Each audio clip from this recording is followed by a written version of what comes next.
ബിസ്മില്ലാഹിർ-റഹ്മാനിർ-റഹീം. അൽഹംദുലില്ലാഹി റബ്ബിൽ ആലമീൻ.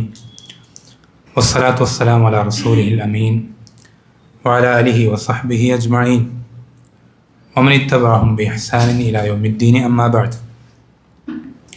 അല്ലാഹു സുബ്ഹാനഹു വ തആലയുടെ വജ്ഹ് മാത്രം ഉദ്ദേശിച്ചുകൊണ്ട് സംസാരിക്കുവാനും കേൾക്കുവാനും റബ്ബ് സുബ്ഹാനഹു വ തആല നാം ഓരോരുത്തരെയും സഹായിക്കുമാറാകട്ടെ.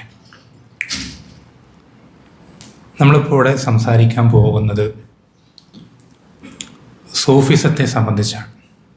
നമുക്കറിയാം, ഇന്നത്തെ വർത്തമാനകാല ലോകത്തിൽ ഏറ്റവും അധികം നാടുകളിൽ പല വ്യത്യസ്ത രൂപങ്ങളിലും ആദർശങ്ങളിലുമായി വളരെയധികം പ്രചാരം ലഭിക്കപ്പെട്ടിട്ടുള്ള ഒരു പഴച്ച കക്ഷികളാണ്, വിഭാഗമാണ് സൂഫികൾ എന്നുള്ളത്. അപ്പോൾ ഇവരുടെ വ്യതിയാനങ്ങളെ സംബന്ധിച്ചും അല്ലെങ്കിൽ ഇവരെ സംബന്ധിച്ച് നമ്മൾ അറിഞ്ഞിരിക്കേണ്ട അടിസ്ഥാനപരമായിട്ടുള്ള കാര്യങ്ങളെ സംബന്ധിച്ചുമാണ് ഇൻഷാ അല്ലാഹ് അവിടെ സംസാരിക്കാൻ ഉദ്ദേശിക്കുന്നത്. ഇത് ഈ സംസാരത്തിലൂടെ ഉദ്ദേശിക്കുന്നത് രണ്ട് കാര്യങ്ങളാണ്.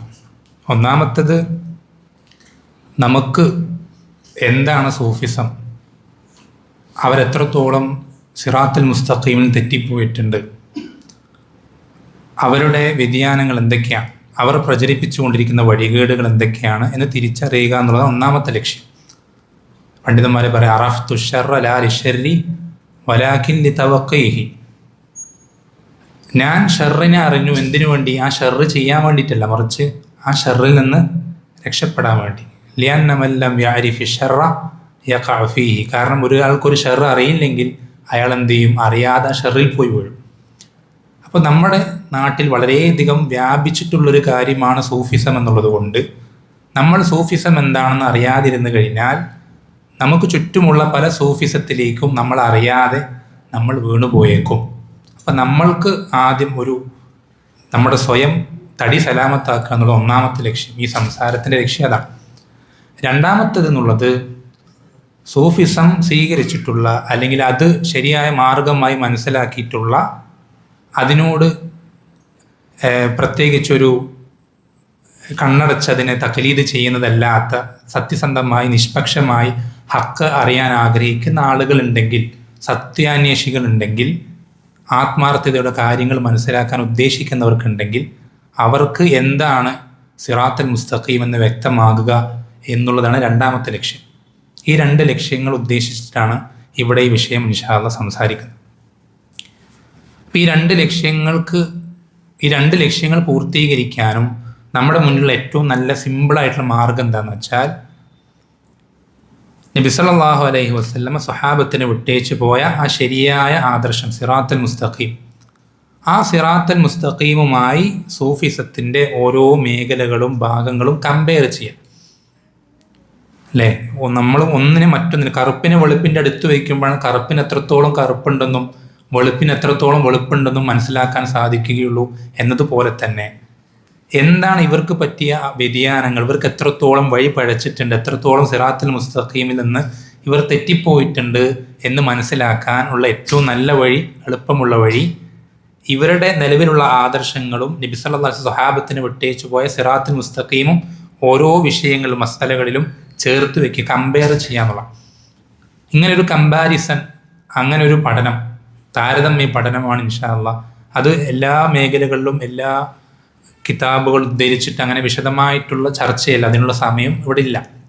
മറിച്ച് ഏറ്റവും പ്രധാനപ്പെട്ട മസലകൾ, ഏറ്റവും പ്രധാനപ്പെട്ട കാര്യങ്ങൾ, അതിൽ നബി സല്ലല്ലാഹു അലൈഹി വസല്ലമയുടെ ആദർശം, സ്വഹാബത്ത് നടപ്പിലാക്കിയ വിശ്വാസം, അതും സൂഫികളുടെ വിശ്വാസവും തമ്മിലുള്ള താരതമ്യം മാത്രമാണ് ഇൻഷാ അല്ലാഹ് ഉദ്ദേശിക്കുന്നത്.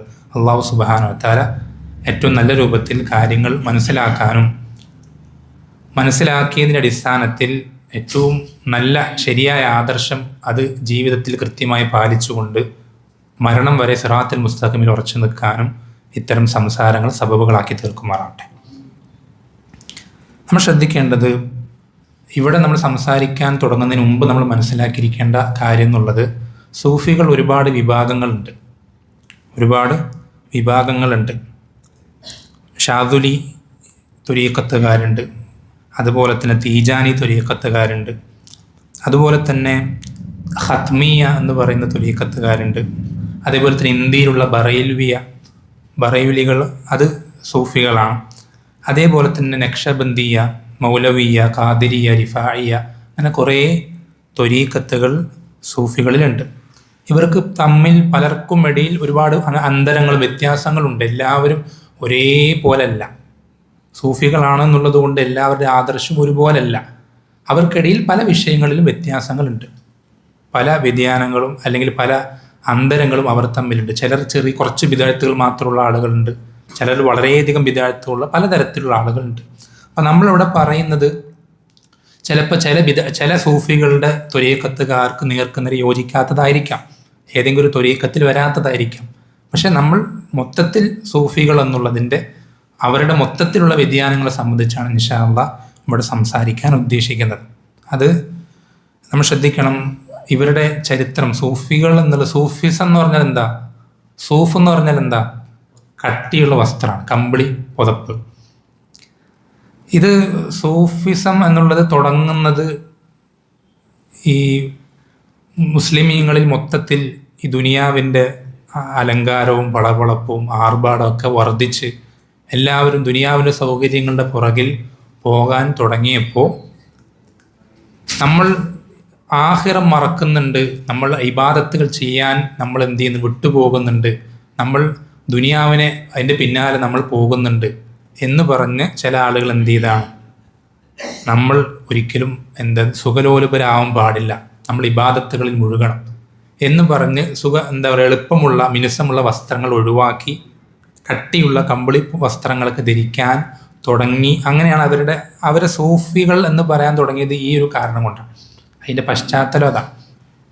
എന്ന് വെച്ചാൽ ഇബാദത്തുകൾ അല്ലെങ്കിൽ കൂടുതൽ സുഹദ് അല്ലെങ്കിൽ ഭൗതിക വിരക്തിയും അതുപോലെ ദുനിയാവിൻ്റെ കാര്യങ്ങൾ വിട്ടു നിൽക്കുക, അങ്ങനത്തെ കാര്യങ്ങളിൽ അതിൽ ആകൃഷ്ടരായി അങ്ങനെയാണ് എന്ത് ചെയ്തത് ഇതിൻ്റെ തുടക്കം. ഇതിൻ്റെ ആദ്യത്തെ സംഭവം എന്നുള്ളത് സ്വഹാബത്തിൻ്റെ കാലത്ത് തന്നെ നമുക്ക് കാണാൻ സാധിക്കും. ഇതിൻ്റെ ഒരു എന്താ പറയുക, ആ ആദ്യത്തെ ചെറിയ മുള എന്ന് പറയില്ലേ, ഇത് തുടങ്ങുന്നത് മുളയ്ക്കുന്നത് സ്വഹാബത്തിൻ്റെ കാലഘട്ടത്തിൽ തന്നെ എന്ത് ചെയ്യുന്നുണ്ട്, ഇതിൻ്റെ പല മുളകളും പൊട്ടിയിട്ടുണ്ട്. അതിൽ ഉദാഹരണത്തിൽപ്പെട്ടതാണ് എന്ത്, ഉമർ ഇബ്നുൽ ഖത്താബ് റളിയല്ലാഹു അൻഹു എന്ത് ചെയ്തിട്ടുണ്ട്, ചില ആളുകൾ ഇബാദത്തിനായിട്ട് ഒഴിഞ്ഞിരിക്കുകയാണ്. പക്ഷെ അവരെന്ത് ചെയ്യുന്നില്ല, സ്വന്തത്തിനോ തൻ്റെ കുടുംബത്തിനോ വേണ്ട ഉപജീവനം കരസ്ഥമാക്കാൻ പരിശ്രമിക്കുന്നില്ല. പണിക്ക് പോവാതെ ഇബാദത്തിനായിട്ടിരിക്കുക. ഇത് ഉമർ ഇബ്നുൽ ഖത്താബ് റളിയല്ലാഹു അൻഹു അദ്ദേഹത്തിൻ്റെ കാലഘട്ടത്തിൽ ചില ആളുകൾ ഈ രൂപത്തിൽ ചെയ്തപ്പോൾ അദ്ദേഹം അതിനപ്പോഴെ തന്നെ വിമർശിച്ചിട്ടുണ്ട്, മുളയിലെ നുള്ളിക്കളഞ്ഞിട്ടുണ്ട്. ഇതൊക്കെ അതിൻ്റെ തുടക്കമാണ്. പിന്നെ ഇബ്നു മസ്ഊദ് റളിയല്ലാഹു അൻഹു കൂഫയിൽ വെച്ച് നമ്മൾ കേട്ടിട്ടുണ്ടാവും സംഭവം. ഒരു പള്ളിയിൽ കുറേ ആളുകൾ ഒരുമിച്ചിരുന്ന് ദിക്ർ ചൊല്ലാനിരിക്കുന്ന സംഭവം, അതും ഇതിൻ്റെ തുടക്കമാണ്. അതേപോലെ തന്നെ ഇബ്നു മസ്ഊദ് റളിയല്ലാഹു അൻഹു മറ്റൊരു വ്യക്തി, പല ആളുകളും പള്ളികളല്ലാതെ ഇബാദത്തിനായിട്ട് മുഴുകിയിരിക്കാൻ ചില വീടുകൾ അതിനായിട്ട് മലകൾക്ക് മുകളിലും മറ്റുമൊക്കെ അങ്ങനെ നിശ്ചയിക്കുന്നതും ഇബ്നു മസ്ഊദ് റളിയല്ലാഹു അൻഹു എന്ത് ചെയ്തിട്ടുണ്ട്, വിമർശിച്ചിട്ടുണ്ട്. എന്നുവെച്ചാൽ ചുരുക്കി പറഞ്ഞാൽ ഏറ്റവും ചെറിയ ചെറിയ ബിദ്അത്തുകളായിട്ടാണ് എന്ത് ചെയ്യുക, വലിയ ബിദ്അത്തുകൾ തുടങ്ങുക. ഇമാം ബർബഹാരി റഹിമഹുല്ലാഹ് ശറഹു സുന്നയിൽ പറയുന്ന പോലെ, നീ എന്ത് ചെയ്യണം, ഇഹ്ദർ സിഗാറൽ ബിദ്അ, നീ ചെറിയ ചെറിയ ബിദ്അത്തുകളെ നീ പേടിക്കണം. കാരണം എന്ത് ചെയ്യും, ഫൈനഹ തഊദു കിബാർ, അത് വലുതായിത്തീരും. അത് കുറച്ച് കഴിയുമ്പോൾ എന്ത് ചെയ്യും, വലിയ വലിയ ബിദ്അത്തുകളായി. സൂഫിസം അങ്ങനെ തന്നെയാണ്. തുടക്കത്തിൽ ചെറിയ ചെറിയ വ്യതിയാനങ്ങൾ ഉണ്ടായിരുന്നുള്ളൂ, ചെറിയ ചെറിയ ബിദ്അത്തുകൾ, ചെറിയ ചെറിയ കാര്യങ്ങൾ മാത്രമേ അവരിൽ ഉണ്ടായിരുന്നുള്ളൂ. പക്ഷെ അതെന്ത് ചെയ്തു, നമ്മൾ ഇൻഷാ അല്ലാഹ് വരുമ്പോൾ നിങ്ങൾക്ക് മനസ്സിലായി എത്രത്തോളം വലിയ പിഴച്ച അവസ്ഥയിലേക്ക് എത്തിച്ചേർന്നു. നമ്മൾ ശ്രദ്ധിക്കേണ്ടത്, ഈ ആമുഖത്തിൽ നമ്മൾ വളരെയധികം ഗൗരവത്തിൽ മനസ്സിലാക്കേണ്ട ഒരു കാര്യം, എങ്ങനെയാണ് ഇവർ ഈ ഒരു വഴികേടിലേക്ക് എത്തിയതെന്നുള്ളത് നമ്മൾ വളരെയധികം ശ്രദ്ധിക്കണം. എങ്ങനെയാണ് സൂഫികൾ സിറാത്തുൽ മുസ്തഖീമിൽ തെറ്റിയത്? എന്താ അതിനുള്ള കാരണം? എന്താ കാരണം? അവർക്ക് ആഖിറത്തിൻ്റെ വിഷയത്തിൽ അവർ വളരെയധികം ആവേശം കാണിക്കുന്നവരാണ്. ഇബാദത്തുകൾ എത്ര ചെയ്താലും ഒരു മടുപ്പും വരാത്തവരാണ്. പക്ഷേ അവർക്ക് പഴച്ചത് എവിടെയാ? ഇൽമു പഠിക്കുന്ന വിഷയത്തിലാണ്, ഇൽമു ദീൻ പഠിക്കുന്ന വിഷയത്തിലാണ്. അറിവിനെ ഉപേക്ഷിച്ച് പ്രവർത്തനത്തിൻ്റെ അമലിൻ്റെ പുറകിൽ പോയതുകൊണ്ടാണ്. ഇൽമിനെ ഉപേക്ഷിച്ച് അമലിൻ്റെ പുറകെ പോയതുകൊണ്ടാണ്. വളരെ ശ്രദ്ധിക്കണം നമ്മളെ വിഷയം. നമ്മുടെ ദീൻ എന്നുള്ളത് ആവേശത്തിൻ്റെ ദീനല്ല, താല്പര്യത്തിൻ്റെ ദീനല്ല, കഷ്ടപ്പാടിൻ്റെ ദീനല്ല. നമ്മൾ കുറേ നിസ്കാരത്തഴമ്പ് വന്ന് കുറേ നോമ്പെടുത്ത് നമ്മുടെ എല്ലും തോലൊക്കെ ഒരുമിച്ച് ഇറുകിച്ചേർന്നു, നമ്മൾ രാത്രി നിസ്കരിച്ച് നമ്മൾക്ക് ആരോഗ്യം ഒക്കെ നഷ്ടപ്പെട്ടു എന്നുള്ളത് കൊണ്ട് നമ്മൾ റബ്ബിൻ്റെ അടുക്കൽ ശ്രേഷ്ഠനാവൂല.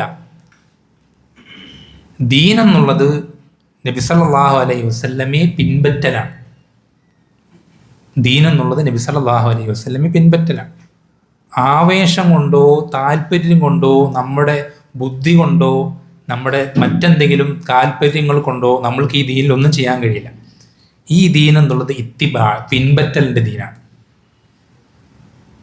ഈ ദീൻ എന്നുള്ളത് പിൻപറ്റൽ, ഇത്തിബാ. ഇബ്നു മസ്ഊദ് റളിയല്ലാഹു അൻഹു പറഞ്ഞതുപോലെ ഇത്തബിഉ വലാ തബ്തദിഉ ഫഖദ് കുഫീതും. നിങ്ങൾ പിൻപറ്റിയാൽ മതി. ഇത്തബിഉ എന്ന് പറഞ്ഞാൽ പിന്നാലെ, ഒരാൾ നടന്നാൽ പിന്നാലെ നടക്കുക, അത്ര. നിങ്ങൾ വേറൊന്നും ചെയ്യുക. വലാ തബ്തദിഉ, നിങ്ങൾ പുതുതായിട്ടൊന്നും ചെയ്യണ്ട. നിങ്ങളത് ഏൽപ്പിച്ചിട്ടില്ല, നിങ്ങൾക്കതിൻ്റെ ബാധ്യതയില്ല. എന്താണോ ചെയ്ത് കാണിച്ചെന്നത് നബി സല്ലല്ലാഹു അലൈഹി വസല്ലം സ്വഹാബത്തിന് എന്താണോ പഠിപ്പിച്ചു കൊടുത്തത്, സ്വഹാബത്ത് എന്താണോ പ്രാക്ടിക്കലായി കാണിച്ചെന്നത്, അത് നിങ്ങൾ ചെയ്താൽ മതി. അവരെങ്ങനെ വെച്ചോ കാല് വെച്ചോ എങ്ങനെ പോയോ അതേപോലെ പോയാൽ മതി. പുതുതായിട്ടൊരു കാര്യം നിങ്ങൾ ചെയ്യണ്ട. നിങ്ങൾ റബ്ബിൻ്റെ തൃപ്തിയാണോ ആഗ്രഹിക്കുന്നത്, നരകമോചനമാണോ ഉദ്ദേശിക്കുന്നത്, സ്വർഗത്തിലെത്താനാണോ ആഗ്രഹിക്കുന്നത്, എങ്കിൽ നിങ്ങൾക്കിതേ വേറൊരു വഴിയില്ല. പിൻപറ്റുക എന്നുള്ളതാണ്. നമ്മുടെ വകയായിട്ടൊരു കാര്യം ദീനിൽ ചെയ്യേണ്ട ആവശ്യമില്ല. നിങ്ങൾക്കൊക്കെ അറിയുന്ന സംഭവമാണ്, നബി സല്ലല്ലാഹു അലൈഹി വസല്ലമയുടെ അടുക്കലേക്ക് 3 ചെറുപ്പക്കാർ വരും. നിങ്ങളൊക്കെ കേട്ടിട്ടുണ്ടാവും. ഈ 3 ചെറുപ്പക്കാർ വരുമ്പോൾ നബി സല്ലല്ലാഹു അലൈഹി വസല്ലം വീട്ടിലുണ്ടാവില്ല. അപ്പോൾ ഭാര്യമാരോട് മറക്കപ്പുറത്ത് നിന്ന് എന്ത് ചെയ്യും?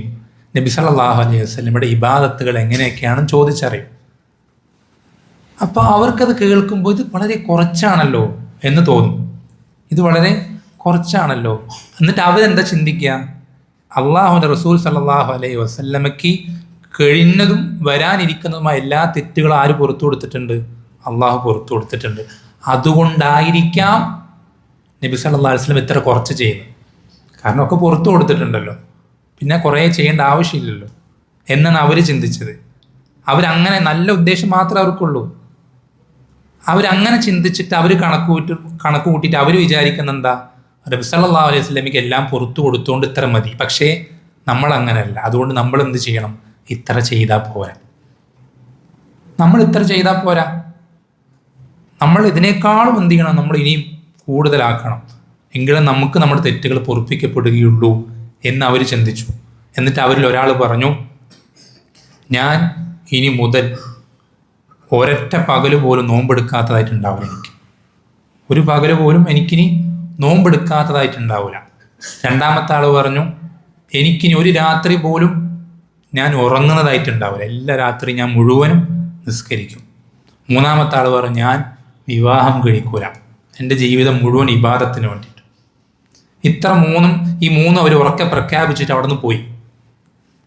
കുറച്ച് കഴിഞ്ഞപ്പോൾ നബി സല്ലല്ലാഹു അലൈഹി വസല്ലം വീട്ടിലേക്ക് എത്തിയപ്പോൾ ഭാര്യമാർ പറഞ്ഞു, ഇങ്ങനെ 3 ആളുകൾ വന്നിരുന്നു, അവരിങ്ങനെയൊക്കെ പറഞ്ഞിട്ടാണ് പോയതെന്ന് പറഞ്ഞപ്പോൾ നബി സല്ലല്ലാഹു അലൈഹി വസല്ലമ ആ 3 പേരെ തിരിച്ച് വിളിക്കാൻ ആളയച്ചു. ആ 3 പേരും തിരിച്ച് നബി സല്ലല്ലാഹു അലൈഹി വസല്ലം അടുക്കലേക്ക് എത്തിയപ്പോൾ, നിങ്ങളാണോ ഇങ്ങനെയൊക്കെ പറഞ്ഞത്? നിങ്ങളാണോ ഇങ്ങനെയൊക്കെ പറഞ്ഞത്? നിങ്ങളാണോ? അപ്പം അതേന്ന് പറഞ്ഞപ്പോൾ, എന്നാൽ ഞാൻ അങ്ങനല്ല. ഞാൻ രാത്രി നിസ്കരിക്കുകയും ചെയ്യും, കിടന്നുറങ്ങുകയും ചെയ്യും. ചില ദിവസങ്ങൾ പകൽ നോമ്പെടുക്കും, ചില ദിവസം പകൽ നോമ്പെടുക്കില്ല. ഞാൻ വിവാഹം കഴിച്ചിട്ടുണ്ട്. എന്നിട്ട് നബി സല്ലല്ലാഹു അലൈഹി വസല്ലം പറയുന്ന വാക്ക് ശ്രദ്ധിക്കണം, ഫമൻ റഗിബ അൻ സുന്നതി ഫലൈസ മിന്നി. ഇതാണ് എൻ്റെ സുന്നത്ത്, എൻ്റെ ചര്യ ഇതാണ്. ഞാൻ ദീനായിട്ട് അനുഷ്ഠിക്കുന്നത് ഇങ്ങനെയാണ്. ഇതിനോട് ആരാണോ താല്പര്യക്കേട് കാണിക്കുന്ന, അതിൽ നിന്ന് പുറംതിരിയുന്ന ഒരാൾക്ക് ഇത് മതിയാവൂല. ഞങ്ങൾക്ക് ഇനിയും വേണം എന്നാരാണോ വിശ്വസിക്കുന്നത്, പ്രവർത്തിക്കുന്നത്, ഫലൈസ മിന്നി, അവൻ നമ്മിൽപ്പെട്ടവനല്ല. അവൻ നമ്മിൽപ്പെട്ടവനല്ല. ഒരാൾ മുസ്ലിം ആകുന്നത്, അവൻ്റെ ഇസ്ലാം ഈമാൻ പൂർണ്ണമാകുന്നത്, എനിക്ക് എൻ്റെ ദീനിൻ്റെ ഓരോ കാര്യത്തിലും അള്ളാഹുവിൻ്റെ റസൂൽ സല്ലല്ലാഹു അലൈഹി വസല്ലമയുടെ അധ്യാപനങ്ങൾ മതിയാകുന്നതാണെന്ന് വിശ്വസിക്കുമ്പോഴാണ്. എനിക്കത് മതി, അത് പൂർണ്ണമാണ്, 100-ൽ 100ആണത്, അതിന് കൂട്ടാനില്ല. അള്ളാഹ് പറഞ്ഞത് അല്യൗമ അക്മൽതു ലക്കും ദീനക്കും വഅത്മംതു അലൈക്കും നിഅമതി വറദീതു ലക്കുമുൽ ഇസ്ലാമ ദീന. ഈ ആയത്ത് ഇറങ്ങുന്നപ്പോഴാണ്? സൂഫിസം ഉണ്ടാവുന്നതിന് മുമ്പാണ്. സൂഫികളുടെ ആചാരങ്ങളും അനുഷ്ഠാനങ്ങൾക്ക് ഉണ്ടാവുന്നതിന് മുമ്പാണ്. ഈ ആയത്ത് ഇറങ്ങുന്നത് ഹജ്ജത്തുൽ വിദായിൽ വെച്ചാണ്, അറഫാ ദിവസത്തിൽ. ആ ദിവസം അള്ളാഹു സുബ്ഹാനഹു വ തആല, എന്ന് വെച്ചാൽ നബി സല്ലല്ലാഹു അലൈഹി വസല്ലം മരിക്കുന്നതിന് 3-4 മാസങ്ങൾക്ക് മുമ്പ് അന്ന് അള്ളാഹു ഇറക്കുകയാണ്, ആയത്ത് ഇറക്കുകയാണ്, ഇന്നേ ദിവസം ഞാൻ നിങ്ങൾക്ക് നിങ്ങളുടെ ദീൻ പൂർത്തീകരിച്ചിട്ടുണ്ട്. പൂർത്തിയായിട്ടുണ്ട്, കംപ്ലീറ്റ് ആയിട്ടുണ്ട്. കംപ്ലീറ്റ് ആയി എന്ന് പറഞ്ഞാൽ എന്താ? അതിൻ്റെ അർത്ഥം എന്താ? അതിലിനി ഒന്നും കൂട്ടാനില്ല. നിങ്ങളൊരു പാത്രത്തിൽ നിറയെ ഒരു ഗ്ലാസ് എടുക്കുക, അതിൽ മുഴുവനും വെള്ളം എടുക്കുക, മുഴുവനും. എന്നിട്ട് നിങ്ങൾ കുറച്ച് വെള്ളം അതിലേക്ക് ഒഴിച്ചു നോക്കുക. ഒന്നുകിൽ ഒഴിക്കുന്ന വെള്ളം ഉള്ളിലേക്ക് കയറി അതിലുള്ള വെള്ളം പുറത്തേക്ക് പോകും, അല്ലെങ്കിൽ ഒഴിക്കുന്ന വെള്ളം എന്ത് ചെയ്യും? പുറത്തേക്ക് പോകും. ഇത് രണ്ടിലല്ലാതെ മൂന്നാമതൊരവസ്ഥ ഉണ്ടാവില്ല. എന്ന് വെച്ചാൽ നമുക്ക് പൂർണ്ണമായതിന് ഒരിക്കലും പിന്നെ ആഡ് ചെയ്യാൻ കഴിയില്ല. ആഡ് ചെയ്താൽ എന്ത് ചെയ്യും? അതിൽ നിന്ന് കുറയും. അതുകൊണ്ടാണ് പണ്ഡിതന്മാർ പറയുന്നത്, എത്രത്തോളം ദീനുൽ ഇസ്ലാമിൽ ബിദ്അത്തുകൾ വരുന്നുവോ, പ്രചരിക്കുന്നുവോ, അത്രത്തോളം സുന്നത്തുകൾ ഇല്ലാതായിക്കൊണ്ടേയിരിക്കും, നഷ്ടപ്പെട്ടുകൊണ്ടേയിരിക്കും. അപ്പോൾ നമ്മൾ വളരെയധികം ശ്രദ്ധിക്കേണ്ട വിഷയമാണ് ഇൽമ് എന്നുള്ള വിഷയം. നമുക്ക് കൃത്യമായ അറിവാണ്, നബി സല്ലല്ലാഹു അലൈഹി വസല്ലമയുടെ സുന്നത്തിനെ പറ്റി കൃത്യമായ ധാരണമാണ് നമുക്ക് ഓരോരുത്തർക്കും. നമ്മൾക്ക് സൂഫിസത്തിലേക്കോ ഷിയായിസത്തിലേക്കോ ഹവാരിജിയത്തിലേക്കോ മുഅ്തസിലിയത്തിലേക്കോ ഒന്നിലേക്കും പോകാതിരിക്കാൻ നമ്മളുടെ കയ്യിലുള്ള ആകുള്ള ഒരേ ഒരു വഴി എന്താണ്? സുന്നത്തെന്ന് പഠിക്കലാണ്. വേറൊരു വഴി നമുക്കില്ല. കാരണം ഖവാരിജുകൾ ഞങ്ങൾ സുന്നികളാണെന്ന് പറയുന്നവരാണ്, സൂഫികളും ഞങ്ങൾ അഹ്ലുസുന്ന എന്ന് പറയുന്നവരാണ്, ഷിയകളും എല്ലാ ആളുകളും ഞങ്ങൾ ഖുർആനിൻ്റെ ആളുകളാണ്, സുന്നത്തിൻ്റെ ആളുകളാണ് എന്ന് വാദിക്കുന്ന ആളുകളാണ്. ഞങ്ങൾ നബി സല്ലല്ലാഹു അലൈഹി വസല്ലം പിൻഗാമികളാണെന്ന് വാദിക്കുന്നവരാണ്. അവരവരുടെ ആശയങ്ങളിലേക്കും തെറ്റിദ്ധാരണകളിലേക്കും ആളെ കൂട്ടാൻ എന്ത് നുണയും പറയാൻ മടിയില്ലാത്ത ആളുകളാണ്. അവരുടെ മുന്നിൽ നിങ്ങൾക്ക് സിറാത്തുൽ മുസ്തഖീമിൽ ഉറച്ചു നിൽക്കാൻ, പിടിച്ചു നിൽക്കാൻ എന്താണ് സുന്നത്തെന്ന് പഠിക്കുകയല്ലാതെ നിങ്ങൾക്ക് വേറൊരു നിവൃത്തിയില്ല, വേറൊരു വഴിയില്ല. നിങ്ങൾ പഠിക്കുക തന്നെ വേണം. അപ്പോൾ നമ്മൾ ഇവിടെ ഇൻഷാ അല്ലാഹ് വളരെ വേഗത്തിൽ ചില കാര്യങ്ങൾ, സൂഫിസത്തിൻ്റെ അപകടങ്ങൾ എത്രത്തോളം ഉണ്ട് എന്ന് മനസ്സിലാക്കി തരുന്ന ചില ഉദാഹരണങ്ങൾ മാത്രം ഇൻഷാ അല്ലാഹ് വേഗത്തിൽ സംസാരിക്കാൻ ഉദ്ദേശിക്കാം. ഒന്നാമത്തെ കാര്യം അള്ളാഹുവിനെ സംബന്ധിച്ച് തന്നെ.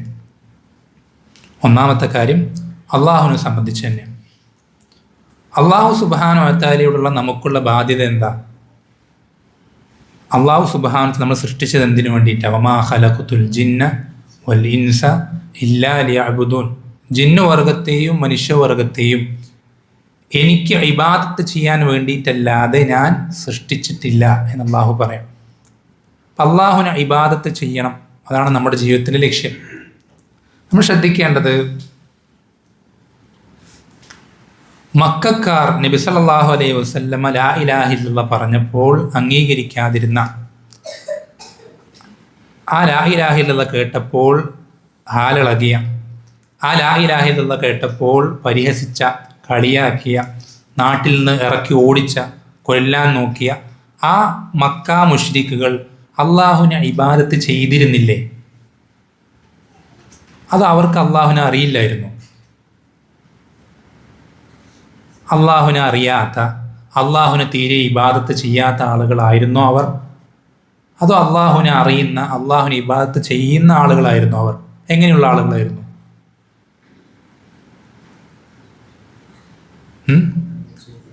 അള്ളാഹു സുബ്ഹാനഹു വ തആലയെ അറിയുന്ന ആളുകളാണ്, അള്ളാഹു സുബ്ഹാനഹു വ തആലയെ ഇബാദത്ത് ചെയ്യുന്ന ആളുകളാണ്. എത്രയോ തെളിവുകൾ ഖുർആനിലുണ്ട്, ചരിത്രങ്ങളിൽ കാണാം. മക്കക്കാർ കാബയ്ക്ക് ചുറ്റും തവാഫ് ചെയ്യാറുണ്ട്. ജാഹിലിയത്തിൽ, ഇസ്ലാമിന് മുമ്പ് അവർ പല ഇബാദത്തുകളും അള്ളാഹുവിന് വേണ്ടി നൽകാറുണ്ട്. അള്ളാഹു സുബ്ഹാനഹു വ തആല പറഞ്ഞില്ലേ, വൈദാ റകിബൂ ഫിൽ ഫുൽകി ദഅവുല്ലാഹ മുഖ്ലിസീന ലഹുദ്ദീൻ. അവർ കപ്പലിൽ കയറി കഴിഞ്ഞാൽ എന്തു ചെയ്യും? മക്കക്കാരെ പറ്റി പറയാം. കപ്പലിൽ കയറി കഴിഞ്ഞാൽ ദഅവുല്ലാഹ മുഖ്ലിസീന ലഹുദ്ദീൻ, അവർ അള്ളാഹുവിനെ മാത്രമേ ദുആ ചെയ്യുള്ളൂ. വേറെ ആരെയും വിളിച്ച് ദുആ ചെയ്യൂല, പ്രാർത്ഥിക്കൂല. ലാത്തയെ വിളിക്കൂല, ഉസ്സയെ വിളിക്കൂല, മനാത്തെ ആരെയും വിളിക്കൂല. ദുആ ചെയ്യുന്നത് ഇബാദത്തല്ലേ? അല്ലേ? അദ്ദുആഉ ഹുവൽ ഇബാദ എന്ന് നബി സല്ലല്ലാഹു അലൈഹി വസല്ലം പഠിപ്പിച്ചു തന്നിട്ടുണ്ട്. അപ്പോൾ നേർക്ക് നേരെ പറഞ്ഞാൽ മക്കക്കാർ അള്ളാഹുവിനെ ദുആ ചെയ്തിരുന്നു എന്ന് വെച്ചാൽ അവർ അള്ളാഹുവിനെ ഇബാദത്ത് ചെയ്തിരുന്നു.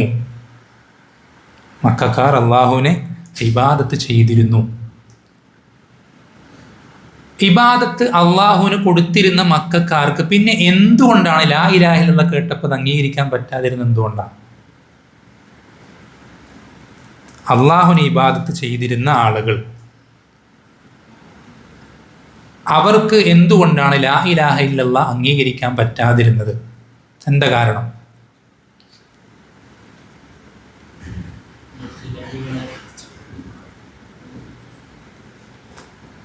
അവിടെയാണ് സൂഫികൾക്ക് പഴച്ച ഒന്നാമത്തെ പ്രശ്നം. അതാണ് ഒന്നാമത് സൂഫികൾക്ക് പഴച്ച വിഷയം. അതാണ് മറ്റ് ആരാധ്യന്മാരെ ആരാധിക്കുന്നത്, ഇബാദത്ത് ചെയ്യുന്നത് ഒഴിവാക്കുന്നത് വരേക്കും എല്ലാ ഇബാദത്തുകളും അള്ളാഹു സുബ്ഹാനഹു വ തആലയ്ക്ക് മാത്രം ആകുന്നത് വരേക്കും ഒരുത്തൻ അള്ളാഹുവിനെ ഇബാദത്ത് ചെയ്യുന്നവനാകുന്നില്ല. ഉദാഹരണത്തിന് മക്കക്കാരുടെ ജീവിതം എന്താ? സിമ്പിളായിട്ട് പറഞ്ഞുതരാം. മക്കളെ കിട്ടാൻ ഒരു ആരാധ്യൻ, സമ്പത്ത് കിട്ടാൻ വേറൊരു ആരാധ്യൻ, പ്രശ്നങ്ങൾ നീങ്ങാൻ വേറൊരു ആരാധ്യൻ, ഓരോന്നിനും ഓരോരോ ആരാധ്യൻ. കുടുങ്ങിപ്പോകുമ്പോൾ അള്ളാഹുവിനെ വിളിക്കും. അള്ളാഹുവിനെ ഇബാദത്ത് ചെയ്യുന്നുണ്ട്, മറ്റു പലതിനെ ഇബാദത്ത് ചെയ്യുന്നുണ്ട്. ഈ അവസ്ഥ റബ്ബ് എന്ത് ചെയ്യില്ല? ഇബാദത്തായി കണക്കാക്കൂല. ഈ അവസ്ഥ റബ്ബ് ഇബാദത്തായി കണക്കാക്കൂല. മറിച്ച് ഇബാദത്ത് റബ്ബ് ഉദ്ദേശിക്കുന്ന, റബ്ബ് നമ്മളിൽ നിന്നുണ്ടാകാൻ ആഗ്രഹിക്കുന്ന, നമ്മുടെ മേൽ ഒന്നാമത്തെ ബാധ്യതയായി നിശ്ചയിച്ചെന്ന ഇബാദത്ത് എന്താണെന്നറിയോ? പ്രയാസങ്ങൾ വരുമ്പോൾ അള്ളാഹുലേക്ക്, സമ്പത്തില്ലാതാവുമ്പോൾ അള്ളാഹുലേക്ക്, കുടുങ്ങിപ്പോകുമ്പോൾ അള്ളാഹുലേക്ക്, മക്കളെ ചോദിക്കുമ്പോൾ അള്ളാഹുലേക്ക്. എല്ലാ സന്ദർഭത്തിലും എല്ലാ പ്രാർത്ഥനയും എല്ലാ ഇബാദത്തും, ഇസ്തിഗാസ ആയിക്കോട്ടെ, തവസ്സുലായിക്കോട്ടെ, എന്ത് പേരിട്ടിട്ടായിക്കോട്ടെ, ഇദാ സഅൽത ഫസ്അലില്ലാഹ്, നബി സല്ലല്ലാഹു അലൈഹി വസല്ലം പഠിപ്പിച്ചെന്ന് പറഞ്ഞു. നീ ചോദിക്കുകയാണെങ്കിൽ അള്ളാഹിനോട് ചോദിക്കും. ഇങ്ങനെ ചെയ്യുന്നത് വരേക്കും അവൻ അള്ളാഹുവിനെ ഇബാദത്ത് ചെയ്യുന്നവനല്ല. ഇനിയൊക്കെ പോട്ടെ, നേരെ തിരിച്ചു പറയാം. ഒരാൾ ആയിരക്കണക്കിന് വർഷം അള്ളാഹുവിനെ ഇബാദത്ത് ചെയ്യാം, അവൻ്റെ ജീവിതം മുഴുവൻ അള്ളാഹുവിനെ മാത്രമേ വിളിച്ച് പ്രാർത്ഥിക്കുന്നുള്ളൂ. അവൻ ഇടയ്ക്കൊരു സന്ദർഭത്തിൽ അങ്ങേയറ്റം കുടുങ്ങിപ്പോയപ്പോൾ യാ റസൂലല്ലാഹ് അഗിസ്നി, യാ ഷെയ്ഖ് മുഹൈദ്ദീൻ അബ്ദുൽ ഖാദിർ ജീലാനി, എന്നെ നിങ്ങൾ സഹായിക്കണം എന്ന് ഏതെങ്കിലും ഒരു പ്രാവശ്യം അവൻ വിളിച്ചാൽ അവൻ അള്ളാഹുവിനെ ഇബാദത്ത് ചെയ്തവനല്ല. റബ്ബ് അവൻ്റെ ഇബാദത്തുകൾ സ്വീകരിക്കില്ല. റബ്ബിനത് വേണ്ട. അന അഗ്ന ശുറകാഇ അനി ശിർക്ക്. അള്ളാഹ് പറയാണ്, ഷിർക്ക് പങ്കു ചേർക്കപ്പെടുന്നത് അത് ഏറ്റവും അധികം വേണ്ടാത്തവൻ, അതിൽ നിന്ന് ഏറ്റവും അധികം ധന്യനാണ് ഞാൻ. എനിക്ക് മാത്രമായിട്ട് ഇബാദത്ത് ചെയ്യുകയാണെങ്കിൽ അതെനിക്ക് മതി. അങ്ങനത്തെ ഇബാദത്തുകൾ ഞാൻ സ്വീകരിക്കും. എനിക്കും ഇബാദത്ത് നൽകുക, അവനും കൊടുക്കുക, അവനും കൊടുക്കുക, അയാൾക്കും കൊടുക്കുക, അങ്ങനെയുള്ള ഇബാദത്ത് എനിക്ക് വേണ്ട. അള്ളാന്റെ വാക്കാണ്. ഒരുത്തൻ അവൻ്റെ ജീവിതത്തിൽ മുഴുവൻ റൂഹ് തൊണ്ടക്കുഴിയിൽ നിന്ന് പിടിച്ചെടുക്കപ്പെടുന്നത് വരേക്കും അള്ളാഹുവിനെ മാത്രം വിളിച്ച് പ്രാർത്ഥിക്കുന്നുണ്ടെങ്കിൽ അവനാണ് അള്ളാഹുവിന് ഇബാദത്ത് ചെയ്തവൻ. അവനെ അള്ളാഹുവിന് ഇബാദത്ത് ചെയ്തവനുമായിട്ടുള്ളൂ. ബാക്കി ആരും അള്ളാഹുവിന് ഇബാദത്ത് ചെയ്തവനല്ല. എത്ര സുജൂദിൽ കിടന്നാലും, എത്ര ഖുർആൻ ഖത്തം തീർത്താലും, എത്രയൊക്കെ സ്വതക്കകൾ കൊടുത്താലും, എത്രയൊക്കെ നോമ്പെടുത്താലും അള്ളാഹുവിന് പുറമെ മറ്റാരെങ്കിലും വിളിച്ച് പ്രാർത്ഥിക്കുന്നുണ്ട് ഒരു വട്ടമെങ്കിലും അവൻ അള്ളാഹുവിന് ഇബാദത്ത് ചെയ്തവനല്ല, ആകൂല. എല്ലാ ഇബാദത്തുകളും അള്ളാഹുവിന് മാത്രമാക്കണം. അപ്പോഴേ അവൻ ലാ ഇലാഹ ഇല്ലല്ലാഹ് ആളാവുള്ളൂ. എന്താ ലാ ഇലാഹ ഇല്ലല്ലാഹ് അർത്ഥം? ലാ ഇലാഹ, ആരാധിക്കപ്പെടാൻ അർഹതയുള്ള ഒന്നുമില്ല. റസൂലിനില്ല അർഹത, മലക്കിനില്ല അർഹത, നബിക്കില്ല അർഹത, സ്വാലിഹിനില്ല, ഒരാൾക്കുമില്ല. അതിനുള്ള അർഹത ഇല്ലല്ലാ, അള്ളാഹുവിന് മാത്രം. വേറൊരാൾക്കും അതിനൊരു അർഹതയില്ല. ഈ ഒരു അർത്ഥമാണ് ലാ ഇലാഹ ഇല്ലല്ലാഹ് ഉള്ളത് കൊണ്ട് എന്നുള്ളത് കൊണ്ടാണ് എന്തായത്, മക്കക്കാർക്ക് ഇത് കേട്ടപ്പോൾ സ്വീകരിക്കാൻ പറ്റാതിരുന്നത്.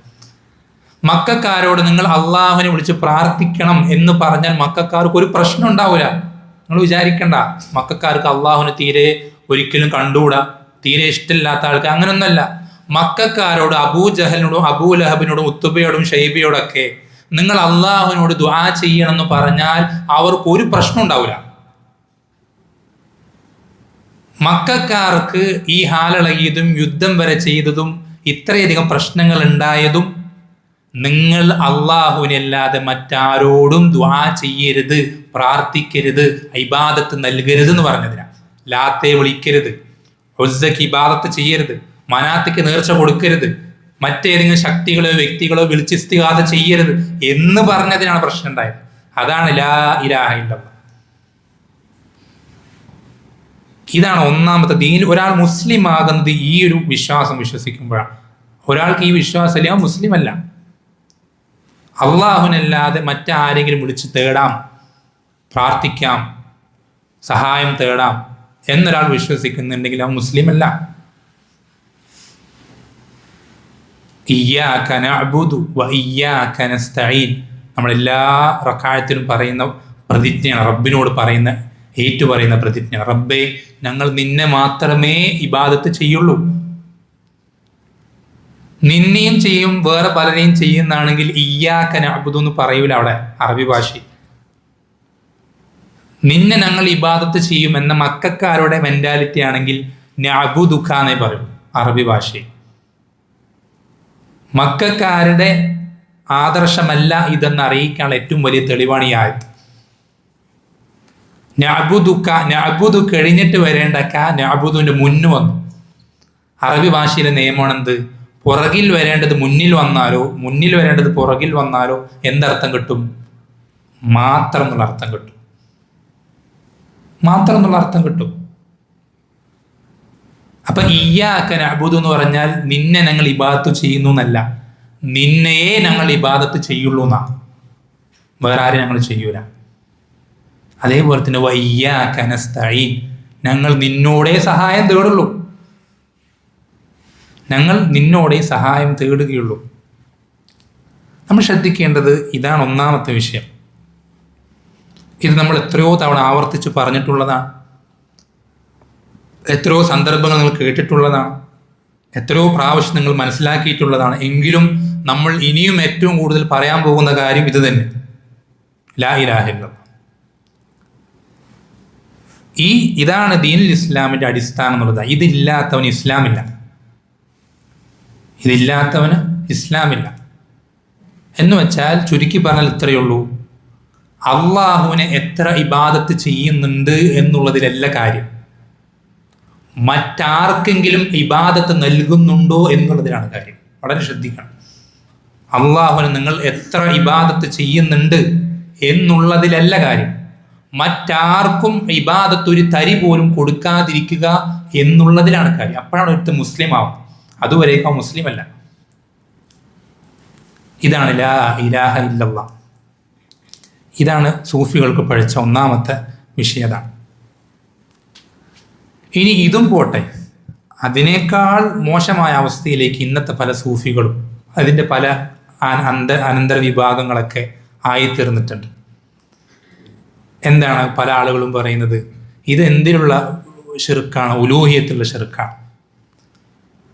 മക്കക്കാർ പോലും വിശ്വസിച്ചിട്ടില്ലാത്ത, അവർ പോലും അംഗീകരിച്ചിരുന്ന തൗഹീദാണ് റുബൂബിയത്തിലെ തൗഹീദ്. ഖുൽ മൻ യർസുഖുകും മിനസ് സമാഇ വൽ അർദ് അമ്മൻ യംലികു സ്സമഅ വൽ അബ്സാർ വമൻ യുഖ്രിജുൽ ഹയ്യ മിനൽ മയ്യിതി വയുഖ്രിജുൽ മയ്യിത മിനൽ ഹയ്യ് വമൻ യുദബ്ബിറുൽ അംറ ഫസയഖൂലൂന അല്ലാഹ്. മക്കക്കാരോട് അല്ലാഹ് ചോദിക്കാൻ പറയുന്നത് നബി സല്ലല്ലാഹു അലൈഹി വസല്ലം. എന്താ ചോദിക്കാൻ പറയുന്നത്? റസൂലേ, ആകാശഭൂമികളിൽ നിന്ന് അവർക്ക് റിസ്ക് നൽകുന്നത് ആരാണ് എന്ന് അവരോട് ചോദിക്കാൻ, മക്കക്കാരോട്. കേൾവിയെയും കാഴ്ചയും ഉടമപ്പെടുത്തിയത് ആരാണ്? ജീവനുള്ളതിൽ നിന്ന് മരിച്ചതിനെയും മരിച്ചതിൽ നിന്ന് ജീവനുള്ളതിനെയും പുറത്തു കൊണ്ടുവരുന്നത് ആരാണ്? എല്ലാ കാര്യങ്ങളെയും നിയന്ത്രിക്കുന്നത് ആരാണെന്ന് ചോദിച്ചാൽ മക്കക്കാർ പറയും ഫസയഖൂലൂന അല്ലാഹ്, അള്ളയാണെന്ന് പറയും. ലാത്തയാണെന്ന് അവർ പറയൂല. അവർക്ക് മഴ നൽകുന്ന ലാത്തയാണെന്ന് അവർ പോലും വിശ്വസിക്കുന്നില്ല. ഉസ്സയാണെന്ന് അവർ വിശ്വസിക്കുന്നില്ല. മനാത്തയാണ് കുട്ടികളെ തരുന്ന അവർ വിശ്വസിക്കുന്നില്ല. അവർ വെറുതെ നാവ് കൊണ്ട് പറയില്ല. അവർ ഹൃദയത്തിൽ ആ വിശ്വാസമില്ല. എല്ലാം തരുന്നത് അള്ളാഹു ആണെന്ന് ഉറച്ച വിശ്വാസമുള്ള ആളുകളാണ്. അവരെയാണ് നബി സല്ലല്ലാഹു അലൈഹി വസല്ലം മുശ്രിക്കുകൾ എന്ന് വിളിച്ചത്. അവരോടാണ് ലാ ഇലാഹ ഇല്ലല്ലാഹ് പറഞ്ഞത്.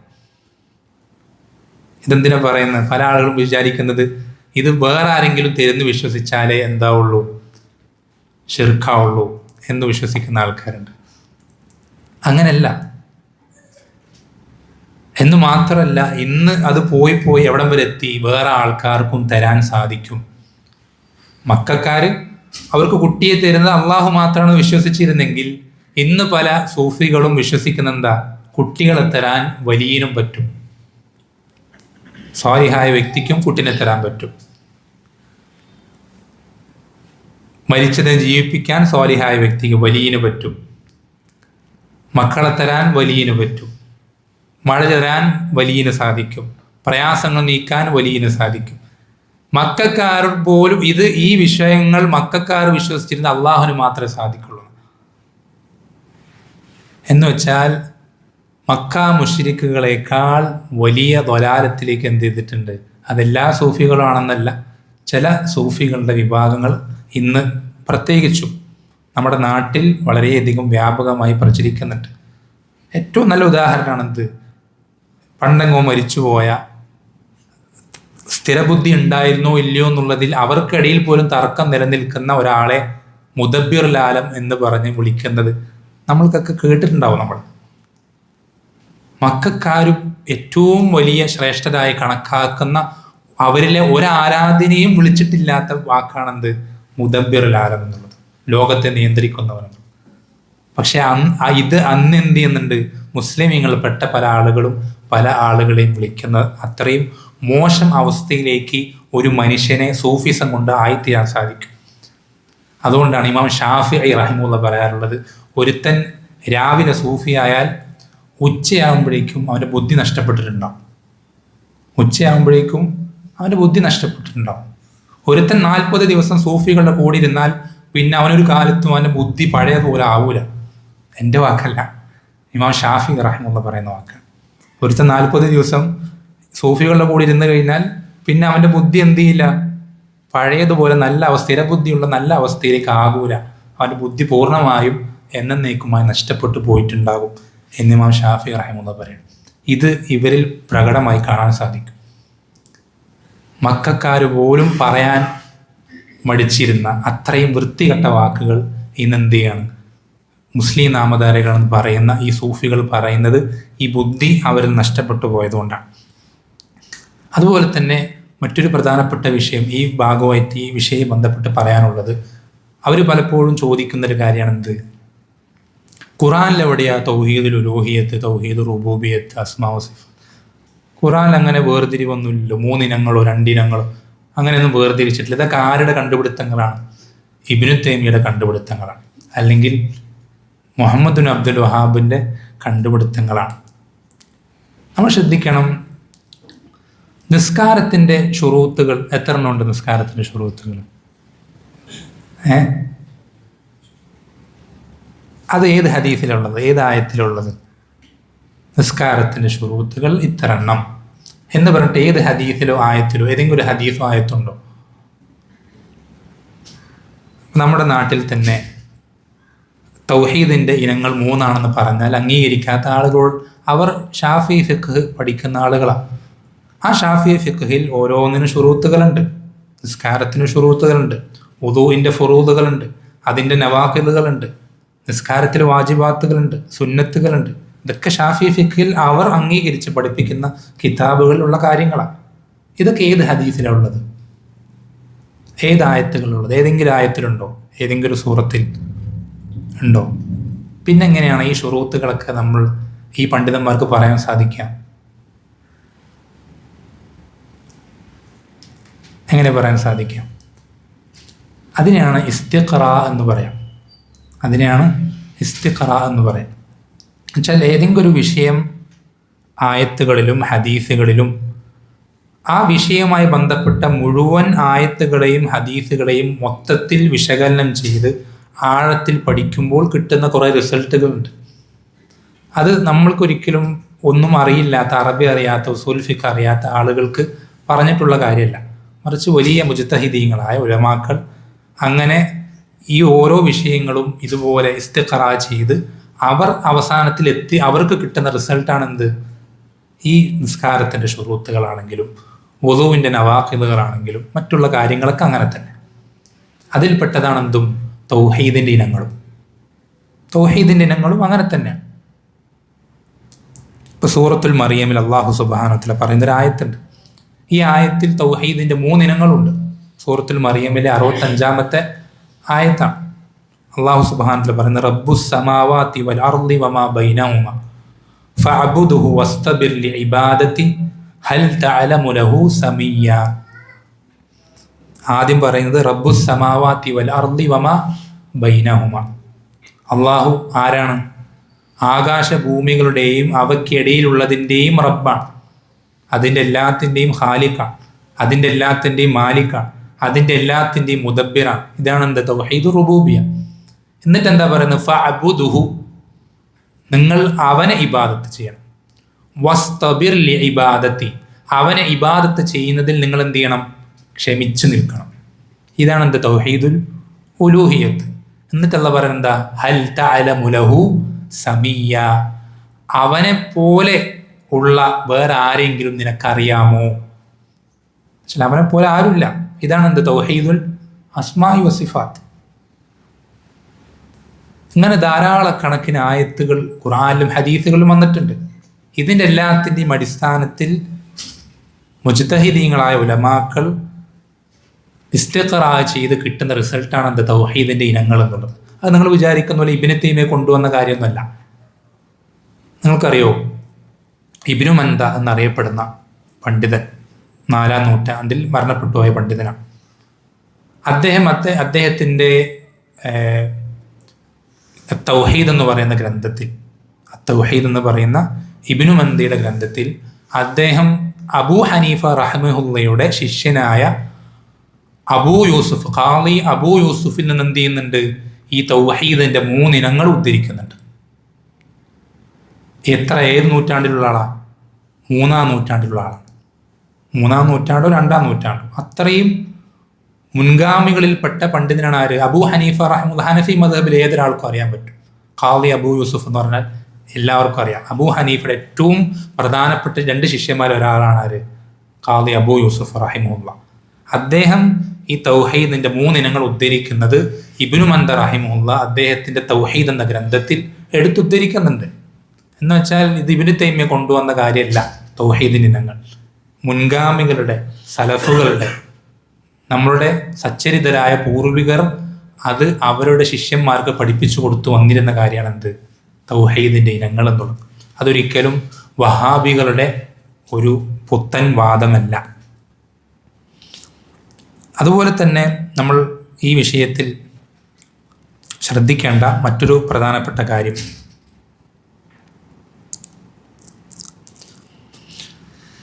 നമ്മൾ മൊത്തത്തിൽ ഷിർക്ക് എന്ന് പറയുമ്പോൾ ഈ ഉലൂഹിയത്തായിക്കോട്ടെ റുബൂബിയത്തായിക്കോട്ടെ നമ്മൾ മൊത്തത്തിൽ അതിനെ അതിൻ്റെ ആകത്തുക എന്നുള്ളത് പണ്ഡിതന്മാർ വിശദീകരിക്കാറുള്ളത് ഇഫ്റാദുല്ലാഹി ബിമാ യഖ്തസ്സു ബിഹി, അള്ളാഹുവിന് മാത്രമായി പഠിപ്പിക്കപ്പെട്ട കാര്യങ്ങൾ അതിൽ അവനെ മാത്രമാക്കുക. എന്ന് വെച്ചാൽ അള്ളാഹുവിന് മാത്രം ഉണ്ട് എന്ന് പറഞ്ഞു തന്നിട്ടുള്ളൊരു കാര്യം മറ്റാർക്കെങ്കിലും ഉണ്ട് എന്ന് വിശ്വസിച്ചാൽ അതെന്താവും? ഷിർക്കാവും. ശരിക്കും ശ്രദ്ധിക്കണേ, ഉലൂഹിയത്തോ റുബൂബിയത്തോ അസ്മാവ സിഫാത്തൊന്നുമല്ല, മൊത്തത്തിൽ ഉള്ള തൗഹീദ് അല്ലെങ്കിൽ മൊത്തത്തിലുള്ള ഷിർക്ക് എന്ന് പറഞ്ഞാൽ എന്താ? അള്ളാഹുവിന് മാത്രം ഉണ്ടെന്ന് പഠിപ്പിക്കപ്പെട്ടൊരു കാര്യം, ആ കാര്യം മറ്റൊരാൾക്കും എന്ത് ചെയ്യാം? ഉണ്ടെന്ന് വിശ്വസിക്കാം. ഇതാണ് എന്ത്? ഷിർക്കിൻ്റെ മുഴുവനായിട്ടുള്ള താരീഫ്. എല്ലാ ഷിർക്കിൻ്റെ ഇനങ്ങളും ഉൾക്കൊള്ളുന്ന താരീഫ് എന്ന് വെച്ചാൽ ഇതാണ്. നമ്മൾ ശ്രദ്ധിക്കേണ്ടത് അള്ളാഹുവിന് മാത്രമായി പഠിപ്പിക്കപ്പെട്ട ഒരുപാട് വിശേഷണങ്ങൾ സൂഫികൾ എന്ത് ചെയ്യുന്നുണ്ട്? അവരുടെ ഔലിയാക്കന്മാർക്കും ത്വരീഖത്തിൻ്റെ ഷെയ്ഖന്മാർക്കുമൊക്കെ അവർ വകവെച്ചു കൊടുക്കുന്നുണ്ട്. അതിൽപ്പെട്ടതാണെന്ത്? അള്ളാഹു സുബ്ഹാനഹു വ തആല പറഞ്ഞു, ഖുൽ ലാ യഅലമു മൻ ഫിസ് സമാവാതി വമൻ ഫിൽ അർദിൽ ഗൈബ ഇല്ലല്ലാഹ്. നബിയെ പറയണം, ആകാശത്തായിക്കോട്ടെ ഭൂമിയിലായിക്കോട്ടെ ഗൈബായ മറഞ്ഞ കാര്യം അള്ളാഹു അല്ലാതെ മറ്റാരും അറിയുകയില്ല എന്ന് നബി സല്ലല്ലാഹു അലൈഹി വസല്ലമയ്ക്ക് അള്ളാഹു പഠിപ്പിച്ചു കൊടുക്കുകയാണ്. എന്ന് വെച്ചാൽ അള്ളാഹു സുബ്ഹാനഹു വ തആലയുടെ ഒരു പ്രത്യേകതയിൽപ്പെട്ടതാണെന്ത്? അവന് മാത്രമേ ഗൈബ് അറിയാൻ സാധിക്കുകയുള്ളൂ എന്നുള്ളത്. അവന് മാത്രമേ ഗൈബ് അറിയാൻ സാധിക്കുകയുള്ളൂ എന്നുള്ളത്. ഈ ഒരു വിശ്വാസത്തിന് നേരെ എതിരാകുന്ന ഒരുപാട് കാര്യങ്ങൾ സൂഫികളുടെ വിശ്വാസത്തിൽ കാണാൻ സാധിക്കും. അവരുടെ ഷെയ്ഖന്മാർക്ക് എത്രത്തോളം നബി സല്ലല്ലാഹു അലൈഹി വസല്ലമയ്ക്ക് പോലും എല്ലാ ഗൈബും അല്ലേ, ലൗഹുൽ മഹ്ഫൂദിലെ അറിവും കലം എഴുതി വെച്ച അറിവും ഇങ്ങനെ എല്ലാ അറിവുകളും നബി സല്ലല്ലാഹു അലൈഹി വസല്ലമയ്ക്ക് പോലും അറിയാം എന്ന് സൂഫികൾ വിശ്വസിക്കുന്നുണ്ട്. എന്താണ് ഷറഫുൽ ലനാ മൗലീദോ അങ്ങനെ ഏതൊരു മൗലീദിൽ ഇത് കവിതകളായിട്ട് അവർ പാടുന്നുണ്ട്. അള്ളാഹു സുബ്ഹാനഹു വ തആല പറയുന്നത് എന്താ? നബി സല്ലല്ലാഹു അലൈഹി വസല്ലം പറയാണ്, ഖുൽ ലാ അംലികു ലിനഫ്സി നഫ്അൻ വലാ ദർറൻ ഇല്ലാ മാ ഷാ അല്ലാഹ്. നബിയെ പറയണം, ശ്രദ്ധിക്കേണ്ട ആയത്താണ്. റസൂലെ താങ്കൾ പ്രഖ്യാപിക്കണം. എന്താണ് പ്രഖ്യാപിക്കേണ്ടത്? ലാ അംലികു ലിനഫ്സി നഫ്അൻ വലാ ദർറൻ. ഞാൻ എൻ്റെ സ്വന്തത്തിന് എന്ത് ചെയ്യുന്നില്ല, ഒരു ഉപകാരമോ ഉപദ്രവമോ ഉടമപ്പെടുത്തുന്നില്ല. എനിക്ക് എൻ്റെ സ്വന്തത്തിന് എനിക്ക് എന്തെങ്കിലും ഉപകാരം എനിക്ക് ചെയ്യാൻ ഞാൻ ഉദ്ദേശിച്ചാൽ പോലും അത് ഞാൻ ഉടമപ്പെടുത്തുന്നില്ല. എനിക്കെന്തെങ്കിലും ഉപദ്രവം തടുക്കാൻ, അത് ഇല്ലാതാകാൻ ഞാൻ ആഗ്രഹിച്ചാൽ പോലും അത് എനിക്ക് തടുക്കാൻ സാധിക്കുന്നില്ല. ഇല്ലാ മാഷാ അല്ലാഹ്, അള്ളാഹു ഉദ്ദേശിച്ചതൊഴികെ. അള്ളാഹു ഉദ്ദേശിച്ചതൊഴികെ. അള്ളാഹു പറയാണ്, വലൗ കുൻതു അഅലമുൽ ഗൈബ ലസ്തക്തർതു മിനൽ ഖൈർ. വലൗ കുൻതു അഅലമുൽ ഗൈബ്, എനിക്കെങ്ങാനും ഗൈബ് അറിയുമായിരുന്നെങ്കിൽ ലസ്തക്തർതു മിനൽ ഖൈർ, ഞാൻ ഒരുപാട് ഖൈർ കരസ്ഥമാക്കിയേനെ. ഞാൻ ഒരുപാട് ഖൈർ കരസ്ഥമാക്കിയേനെ. അത് ഒരുപാട് ഞാൻ എന്ത് ചെയ്തേനെ, നേടിയെടുത്തേനെ. വമാ മസ്സനിയ സൂ, എനിക്കൊരു ദ്രോഹവും ഒരു ഉപദ്രവവും ബാധിക്കാതിരുന്നേനെ എന്ന് പറയാൻ അള്ളാഹു പറയാൻ കൽപ്പിക്കുകയാണ്, പ്രഖ്യാപിക്കാൻ കൽപ്പിക്കുകയാണ്. എന്നുവെച്ചാൽ നബി സല്ലല്ലാഹു അലൈഹി വസല്ലമയ്ക്ക് പോലും എന്തറിയൂല, ഗൈബ് അറിയൂല. നബി സല്ലല്ലാഹു അലൈഹി വസല്ലമയ്ക്ക് പോലും ഗൈബ് അറിയൂല. അതിനുള്ള ഏറ്റവും നല്ല തെളിവാണെന്ത്? നബി സല്ലല്ലാഹു അലൈഹി വസല്ലമയുടെ പ്രിയതമയായ ഹബീബത്തായ ആയിഷ, നമ്മുടെ ഉമ്മ റളിയല്ലാഹു അൻഹ, അവരെ സംബന്ധിച്ച് വ്യഭിചാര ആരോപണം ഉന്നയിക്കപ്പെട്ട സമയത്ത് അള്ളാഹുവിന്റെ റസൂൽ സല്ലല്ലാഹു അലൈഹി വസല്ലമ എന്തായിരുന്നു പ്രതികരിച്ചത്? എങ്ങനെ പ്രതികരിച്ചത്? ഗൈബ് അറിയുമായിരുന്നെങ്കിൽ അവിടെ ഒരു ആശയക്കുഴപ്പമുണ്ടാകുമായിരുന്നില്ല. അവിടെ അതിനെപ്പറ്റി ചിന്തിക്കേണ്ടി വരിക പോലും ഇല്ലായിരുന്നു. അവിടെ ഒരു പ്രയാസവും വരില്ലായിരുന്നു. ആളുകൾ എന്തൊക്കെ പറഞ്ഞാൽ നബി സല്ലല്ലാഹു അലൈഹി വസല്ലമയ്ക്ക് ഒറ്റയടിക്ക് തീർത്തു പറയാൻ, അങ്ങനെയൊന്നും ഉണ്ടായിട്ടില്ല തീർത്തു പറയാൻ സാധിക്കുമായിരുന്നു. പക്ഷെ നബി സല്ലല്ലാഹു അലൈഹി വസല്ലം എങ്ങനെ പ്രതികരിച്ചത്? നബി സല്ലല്ലാഹു അലൈഹി വസല്ലമ അള്ളാഹുവിൻ്റെ വഹി കുറച്ച് ദിവസങ്ങൾ കഴിയുന്നത് വരേക്കും മൗനം അവലംബിക്കുകയാണ് ചെയ്തത്. ആ വിഷയത്തിൽ ആശയക്കുഴപ്പം മനസ്സിൽ കൊണ്ടു നടക്കുകയാണ് ചെയ്തത്. നബി സല്ലല്ലാഹു അലൈഹി വസല്ലമയ്ക്ക് അറിയില്ലായിരുന്നു സംഭവിച്ചു എന്നുള്ളത്. താൻ ജീവിക്കുന്ന നാട്ടിൽ നിന്ന് കുറച്ചപ്പുറത്തുള്ള കാര്യം, അതും സ്വന്തം ഭാര്യയെ പറ്റിയിട്ടുള്ള വിഷയത്തിൽ പോലും നബി സല്ലല്ലാഹു അലൈഹി വസല്ലമയ്ക്ക് വ്യക്തമായ അറിവില്ലെങ്കിൽ ആ റസൂൽ സല്ലല്ലാഹു അലൈഹി വസല്ലമയ്ക്ക് എങ്ങനെയാണ് എല്ലാ ഗൈബും അറിയാൻ സാധിക്കുക? ലൗഹുൽ മഹ്ഫൂദിലെയും കലമിലേക്ക് കാര്യങ്ങൾ അറിയാൻ ആ റസൂൽ എങ്ങനെ സാധിക്കുക? അതേപോലെ തന്നെ സൂഫികൾ അവരുടെ വ്യതിയാനം മനസ്സിലാക്കാൻ സാധിക്കുന്ന മറ്റൊരു പ്രധാനപ്പെട്ട മേഖലയാണ് എന്ത്? മരിച്ചവർക്ക് കേൾക്കാൻ സാധിക്കുന്നുള്ള വിഷയം. പ്രത്യേകിച്ച് സ്വാലിഹീങ്ങളാണെങ്കിൽ, അമ്പിയാക്കന്മാരാണെങ്കിൽ അതെന്ത് ചെയ്യാൻ സാധിക്കും? അവർക്ക് കേൾക്കാൻ സാധിക്കും. ഇതേപോലെ തന്നെ മറ്റൊരു അവരുടെ വ്യതിയാനം അറിയിക്കുന്ന മറ്റൊരു കാര്യമാണ്. അതിൻ്റെ വ്യതിയാനം മനസ്സിലാക്കുന്ന ഒരൊറ്റ കാര്യം മാത്രം ശ്രദ്ധിച്ചാൽ മതി. നബി സല്ലല്ലാഹു അലൈഹി വസല്ലമ അവിടുത്തെ അവിടുത്തെ സ്വന്തത്തിന് മേൽ സ്വലാത്ത് ചൊല്ലുന്നതിനെ പറ്റി പഠിപ്പിച്ചു തന്നപ്പോൾ നബി സല്ലല്ലാഹു അലൈഹി വസല്ലം എന്ത് പഠിപ്പിച്ചു തന്നത്? നിങ്ങൾ എൻ്റെ മേൽ എന്ത് ചെയ്യണം? സ്വലാത്തും സലാമും ചൊല്ലണം. നിങ്ങൾ എവിടെയായിരുന്നാലും നിങ്ങളുടെ സ്വലാത്ത് എന്നിലേക്ക് എത്തിച്ചേരും. നിങ്ങൾ എവിടെയായിരുന്നാലും നിങ്ങളുടെ സ്വലാത്ത് എന്നിലേക്ക് എത്തിച്ചേരും. എങ്ങനെ എത്തിച്ചേരുക? മദീനയിൽ മറമാടപ്പെട്ട അള്ളാഹുവിൻ്റെ റസൂൽ സല്ലല്ലാഹു അലൈഹി വസല്ലമ ഖബറിൻ്റെ ഉള്ളിൽ വെച്ച് നമ്മൾ ഇവിടെ നിന്ന് പറയുന്ന സലാം കേൾക്കുമെന്നാണോ? ആണോ? അല്ല. നബി സല്ലല്ലാഹു അലൈഹി വസല്ലം അതേ ഹദീസിന്റെ മറ്റ് റിവായത്തുകൾ പഠിപ്പിച്ചിരുന്നുണ്ട്. നിങ്ങൾ ചൊല്ലുന്ന സ്വലാത്തും സലാമും എൻ്റെ അടുക്കിലേക്ക് എത്തിച്ചു തരാൻ വേണ്ടി അള്ളാഹു നിശ്ചയിച്ച കുറേ മലക്കുകളുണ്ട്. അതിനു വേണ്ടി മാത്രം. നമ്മുടെ അടുക്കലുള്ള ആ മലക്കിനൊന്നും ഒരു പണി ഉണ്ടായിട്ടുണ്ടാവില്ല. എന്താ, വല്ലപ്പോഴൊക്കെയാണ് നമ്മൾ സ്വലാത്തും സലാമും ചൊല്ലൽ. അതിനു വേണ്ടി മാത്രം നിശ്ചയിക്കപ്പെട്ട മലക്കുകളുണ്ട്. ആ മലക്കുകൾ എന്ത് ചെയ്യും? നിങ്ങളുടെ സ്വലാത്തും സലാമും എനിക്ക് എത്തിച്ചു തരും. എനിക്ക് എത്തിച്ചു തരുമ്പോൾ ഞാൻ എങ്ങനെ ഖബറിൽ എത്തിച്ചു തന്ന ഉടനെ സലാം പറയുന്നില്ല. നിങ്ങളുടെ സലാം മടക്കാൻ വേണ്ടി അള്ളാഹു എനിക്ക് റൂഹിട്ട് തരും. അങ്ങനെ ഞാൻ നിങ്ങളുടെ സലാം മടക്കും. എന്ന് വെച്ചാൽ മലക്ക് എത്തിച്ചു കൊടുത്തിട്ടില്ലെങ്കിൽ നബി സല്ലല്ലാഹു അലൈഹി വസല്ലം കേൾക്കാൻ കഴിയില്ല. അള്ളാഹു റൂഹ് പകരം തിരിച്ചിട്ട് കൊടുത്തിട്ടില്ലെങ്കിൽ നബി സല്ലല്ലാഹു അലൈഹി വസല്ലം കേൾക്കാൻ കഴിയില്ല.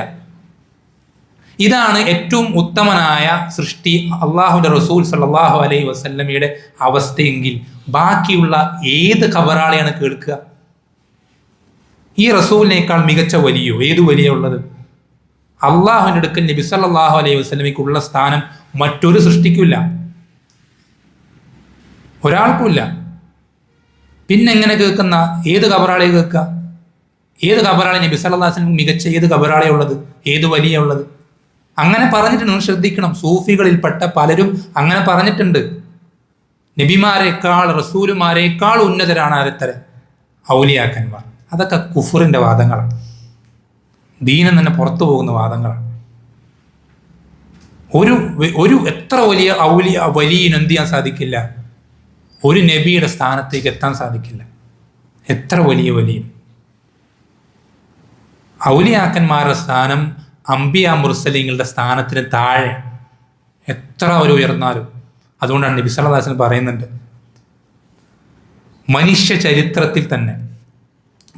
ചരിത്രത്തിൽ തന്നെ എല്ലാ അംബിയ മുർസലീങ്ങളെ മാറ്റി നിർത്തിയാൽ പിന്നെ ഏറ്റവും ശ്രേഷ്ഠതയുള്ളത് ആർക്കാ? അബൂബക്കറിനും ഉമറിനും. എന്താ ഇതിൻ്റെ അർത്ഥം? എന്താ? ഏതെങ്കിലും ഒരു നബിയേക്കാൾ ഉയർന്ന ദർജയിലേക്ക് എത്തുമായിരുന്നെങ്കിൽ ആരെത്തുമായിരുന്നു? അബൂബക്കർ ഉമർ എത്തുമായിരുന്നു. അവർ പോലും എല്ലാ നബിമാരുടെയും ദർജയ്ക്ക് കീഴിലാണ്. അപ്പോൾ ഒരിക്കലും എന്ത് ചെയ്യാൻ സാധിക്കില്ല? ഒരു ഖബറാളിക്കും കേൾക്കാൻ സാധിക്കില്ല. അത് സൂഫികളുടെ മറ്റൊരു പഴച്ച വ്യതിയാനമാണ്. അതേപോലെ തന്നെ നമ്മൾക്ക് എന്തെങ്കിലും ഉപദ്രവം ചെയ്യാൻ സാധിക്കും അല്ലേ? ഇങ്ങനെയൊന്നും പറയരുത്, വലിയൻ്റെ കുരുത്തം തട്ടെന്നൊക്കെ പറയാറുണ്ട്. ഇങ്ങനെയൊന്നും ചെയ്യരുത്, ഇങ്ങനെയൊക്കെ ആകുമെന്ന് പറയാറുണ്ട്. നമ്മൾ ശ്രദ്ധിക്കട്ടെ, നമുക്ക് എന്തെങ്കിലും ഉപദ്രവമോ ഉപകാരമോ ഇത് അള്ളാഹു കണക്കാക്കിയതല്ലാതെ മറ്റെന്തെങ്കിലും നമ്മൾക്ക് മറ്റാർക്കെങ്കിലും ഏൽപ്പിക്കാൻ സാധിക്കുമെന്ന് വിശ്വസിക്കുന്നത് മറ്റൊരു വ്യതിയാനമാണ്, സൂഫികളുടെ മറ്റൊരു വ്യതിയാനമാണ്. ഒരുപാട് ആയത്തുകൾ, ഇഷ്ടംപോലെ ആയത്തുകൾ അള്ളാഹു സുബ്ഹാനഹു വ തആല സൂറത്തുൽ യൂനുസിൽ പറയുന്ന 107-ാമത്തെ ആയത്തിൽ അള്ളാഹു പറയാണ്, വയംസസ്കല്ലാഹു ബിദുർരിൻ ഫലാ കാശിഫ ലഹു ഇല്ലാഹു.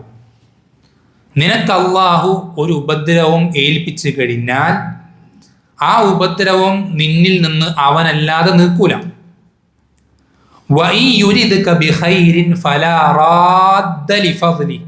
ഇനി അവൻ നിനക്ക് എന്തെങ്കിലും ഖൈർ ഉദ്ദേശിച്ചു കഴിഞ്ഞാൽ അവന്റെ ഔദാര്യം നിന്നിൽ നിന്ന് തട്ടി മാറ്റാനും ഒരാൾക്കും സാധിക്കൂല. യുസീബു ബിഹി മൻ യശാഉ മിൻ ഇബാദി. അള്ളാഹു അവൻ ഉദ്ദേശിക്കുന്ന അടിമകൾക്ക് അവൻ ഉദ്ദേശിക്കുന്ന പോലെ ഖൈറും ഷർറും അവനാണ് കൊടുക്കുക. അവൻ തന്നതല്ലാത്ത ഒരു തരിയും ഇവിടെ ഒരാൾക്കും കിട്ടിയിട്ടില്ല. വമാ ബിക്കും മിൻ നിഅമത്തിൻ ഫമിനല്ലാഹ്.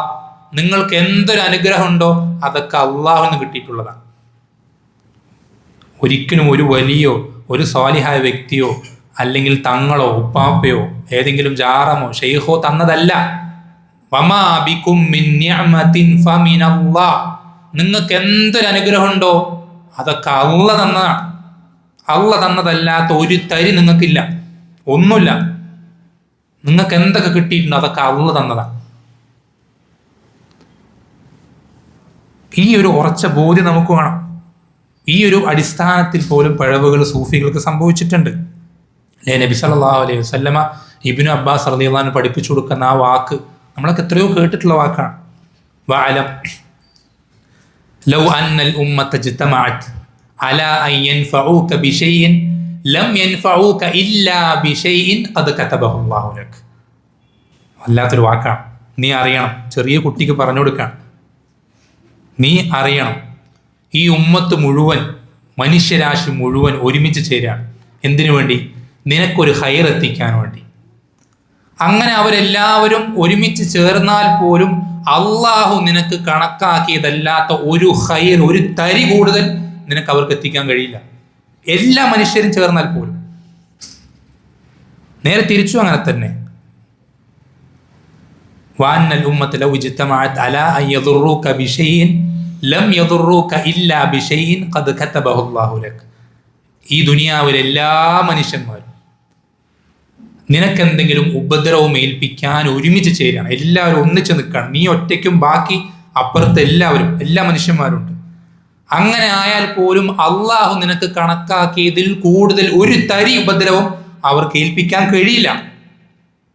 നബി സല്ലല്ലാഹു അലൈഹി വസല്ലം പഠിപ്പിച്ചു കൊടുക്കുന്ന വാക്കാണ്. ഈ അടിസ്ഥാനങ്ങളിൽ പോലും എന്ത് ചെയ്തിട്ടുണ്ട്? സൂഫികൾക്ക് വളരെ കാര്യമായ പിഴവുകൾ സംഭവിച്ചിട്ടുണ്ട്. പിന്നെ വേറെ ചിലർ എന്ത് ചെയ്തിട്ടുണ്ട്?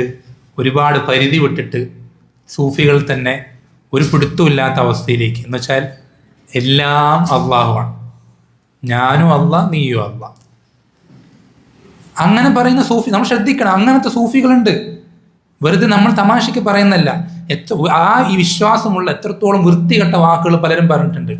എനിക്ക് പറയാൻ പ്രയാസം, മനസ്സിലാക്കാൻ വേണ്ടി പറയാണ്. അവരിൽ ചിലർ പറഞ്ഞ വാക്കെന്താണെന്നറിയോ? ഞാൻ എൻ്റെ ഭാര്യയുമായി രമിക്കുമ്പോൾ, അവളുമായി ലൈംഗിക ബന്ധത്തിൽ ഏർപ്പെടുമ്പോൾ ഞാൻ എൻ്റെ റബ്ബുമായിട്ടുള്ള ബന്ധത്തിലാണ്.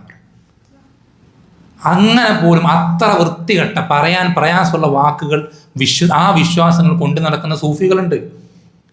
അല്ലേ? നമ്മൾ എന്താ പറയുക, മറ്റു മതങ്ങളിലെ അദ്വൈതവാദം എന്ന് പറയാറുണ്ട്. അതേ വാദം. എല്ലാം അല്ല, കാണുന്നതെല്ലാം അല്ല, ഞാനും അല്ല നീയോ അല്ല. ഈ വാദമുള്ള സൂഫികളുണ്ട്.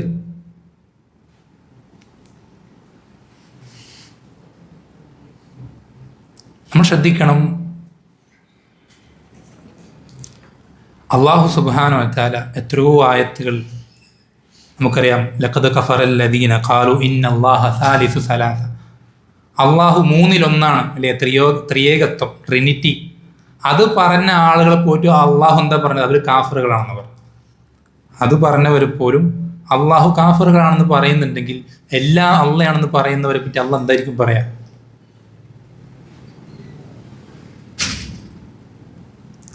അപ്പോൾ ഈ തരത്തിൽ ഒരുപാട് പിഴവുകൾ, വ്യതിയാനങ്ങൾ അവർക്ക് ഈ വിഷയത്തിൽ സംഭവിച്ചിട്ടുണ്ട്, അള്ളാഹു സുബ്ഹാനഹു സംബന്ധിച്ചുള്ള വിഷയത്തിൽ. അപ്പോൾ ഈ പിഴവുകൾ സംഭവിക്കുന്നുകൊണ്ടാണ് പിന്നെ ബാക്കിയുള്ളത്. ഇതാണ് അടിസ്ഥാനം. ഇതിൽ പിഴവ് സംഭവിക്കുമ്പോൾ പിന്നെ എന്ത് ചെയ്യും? അവിടെ പോയി ഖബറിൻ്റെ അടുക്കൽ പോയി സുജൂദ് ചെയ്യും, അവർക്ക് ബലികർമ്മം നടത്തും, അവർക്ക് വേണ്ടി നേർച്ചകൾ നേരും, അവരെ അള്ളാഹുവിനെ പേടിക്കുന്നവരെ പേടിക്കും, അള്ളാഹുവിനെ ഇഷ്ടപ്പെടുന്നവരെ ഇഷ്ടപ്പെടും. ഇതൊക്കെ ഈ ഒരു അടിസ്ഥാനത്തിൽ തെറ്റുമ്പോഴാണ് നമ്മൾ ഇത്രയും പറഞ്ഞ അള്ളാഹുവിന് മാത്രമാണെന്ന് ദീനുൽ ഇസ്ലാം പഠിപ്പിച്ചെന്ന വിശേഷണങ്ങളിൽ മറ്റു പലരെയും പങ്കു ചേർക്കുമ്പോഴാണ് ബാക്കിയുള്ള ഇബാദത്തുകളിൽ പങ്കു ചേർക്കലുണ്ടാവും. പ്രാർത്ഥന, അത് ഇസ്തിഗാസ എന്നുള്ള പേരാണെങ്കിലും തവസ്സുൽ എന്ന പേര്, എന്ത് പേരിട്ട് പറഞ്ഞിട്ടാണെങ്കിലും അള്ളാഹു അല്ലാത്തവർക്ക് ഇബാദത്തുകൾ നൽകാൻ അവരെ അതിൻ്റെ പിന്നിലുള്ള ലക്ഷ്യം അല്ലെങ്കിൽ അതിൻ്റെ പിന്നിലുള്ള വിശ്വാസം എന്നുള്ളത് പിഴവുകൾ ഇതാണ്. ഈ പിഴവുകൾ അവരിലുള്ളത് കൊണ്ടാണ് അവരിൽ ഈ തരത്തിലുള്ള ഇബാദത്തുകൾ, അള്ളാഹുവിനല്ലാത്തവരെ വിളിച്ച് പ്രാർത്ഥിക്കുന്നതൊക്കെ അവരിൽ പ്രകടമായി കാണുന്നത് ഈ ഒരു കാരണം കൊണ്ടാണ്. നമ്മെ സംബന്ധിച്ചിടത്തോളം ഈ ഒരു അടിസ്ഥാനങ്ങളിലുള്ള തെളിവുകൾ നമ്മൾ ഓരോരുത്തരും എന്ത് ചെയ്യേണ്ടതുണ്ട്? പഠിക്കേണ്ടതുണ്ട്.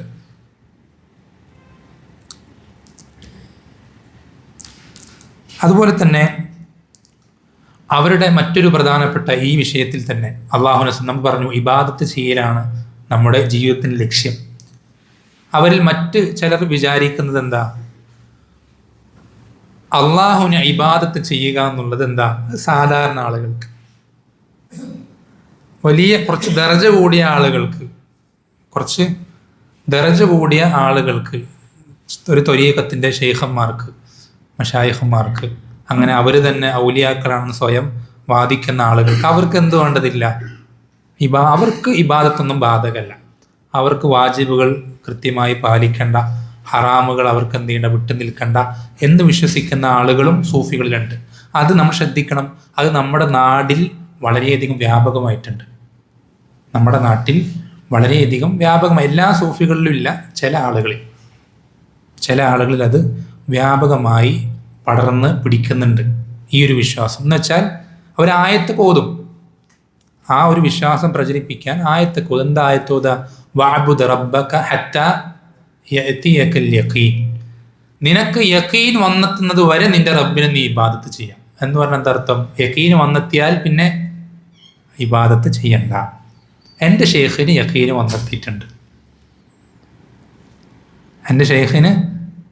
വന്നെത്തിയിട്ടുണ്ട്, അപ്പോൾ എൻ്റെ ഷെയ്ഖ് എന്ത് ചെയ്യേണ്ട ആവശ്യമില്ല, ഇബാദത്ത് ചെയ്യേണ്ട ആവശ്യമില്ല.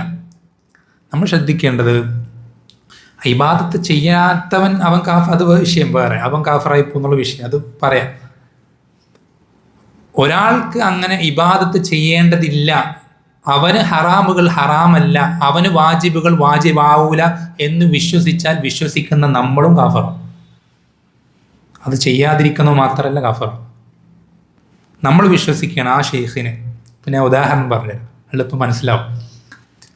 നമ്മുടെ നാട്ടിലെ വലിയ ഷെയ്ഖാണെന്ത്, ഷെയ്ഖുൽ മശായിഖാണ് ആര്, CM മടവൂർ, മുദബ്ബിറുൽ ആലെന്നൊക്കെ വിളിക്കപ്പെടുന്ന ഒരുപാട് പിഴച്ച വിശ്വാസങ്ങളുള്ള അണികളുള്ള ആൾ, അവരുടെ നേതാവ്. ഈ CM മടവൂരിനെ പറ്റി നമ്മൾ വളരെ ശ്രദ്ധിക്കണം. ഇത് ഞാൻ കണ്ണുകൊണ്ട് കണ്ട കാര്യം. അവരുടെ മുരീദന്മാരിൽപ്പെട്ട, നമ്മുടെ ആരെങ്കിലും പ്രസിദ്ധീകരിക്കുന്നതല്ല, ശത്രുക്കൾ ആരെങ്കിലും എഴുതി പിടിപ്പിക്കുന്നതല്ല, അവരുടെ ശിഷ്യന്മാരിൽപ്പെട്ട മുരീദന്മാരിൽപ്പെട്ട ഒരാൾ എഴുതിയ കൃതി, അതിൻ്റെ പേരെനിക്ക് ഓർമ്മയില്ല, സ്മരണിക എന്തോ ആണ്. അതിൽ ഈ ശിഷ്യൻ എഴുതണം, മുരീദ് ഷെയ്ഖിനെ പറ്റി എഴുതുകയാണ്, ഞങ്ങളുടെ ഷെയ്ഖുന വളരെ മദ്ഹ് പറയാം, ഫഖ്ർ പറയാം, ഞങ്ങളുടെ ഷെയ്ഖിന് ചില്ലറ ആളൊന്നുമില്ല, ഞങ്ങളുടെ ഷെയ്ഖൻ എങ്ങനെയായിരുന്നു, റമദാനിൽ നോമ്പെടുക്കാറുണ്ടായിരുന്നില്ല എന്ന് മാത്രമല്ല, നോമ്പെടുക്കുന്നവരെ നോമ്പ് മുറിപ്പിക്കാറുണ്ടായിരുന്നു. എപ്പോൾ? റമദാനിൽ. ഇതെന്തിനാ നമ്മൾ ഇത് പറയുമ്പോൾ എങ്ങനെയാ പറയാം, അത് കുറ്റമായിട്ടാണ് പറയാം. പക്ഷെ ഈ ശിഷ്യൻ എന്തതിന് മദ്ഹായിട്ട് പറയുന്നത് എന്തുകൊണ്ടാണ്? ശിഷ്യൻ കണക്കാക്കുന്നത് എൻ്റെ ഷെയ്ഖുന യഖീനെത്തിയ ആളാണ്, വലിയ ദറജയിലെത്തിയ ആളാണ്. എൻ്റെ ഷെയ്ഖുനാക്ക് അതുകൊണ്ട് എന്തല്ല, റമദാനിൽ നോമ്പെടുക്കൽ നിർബന്ധമല്ല.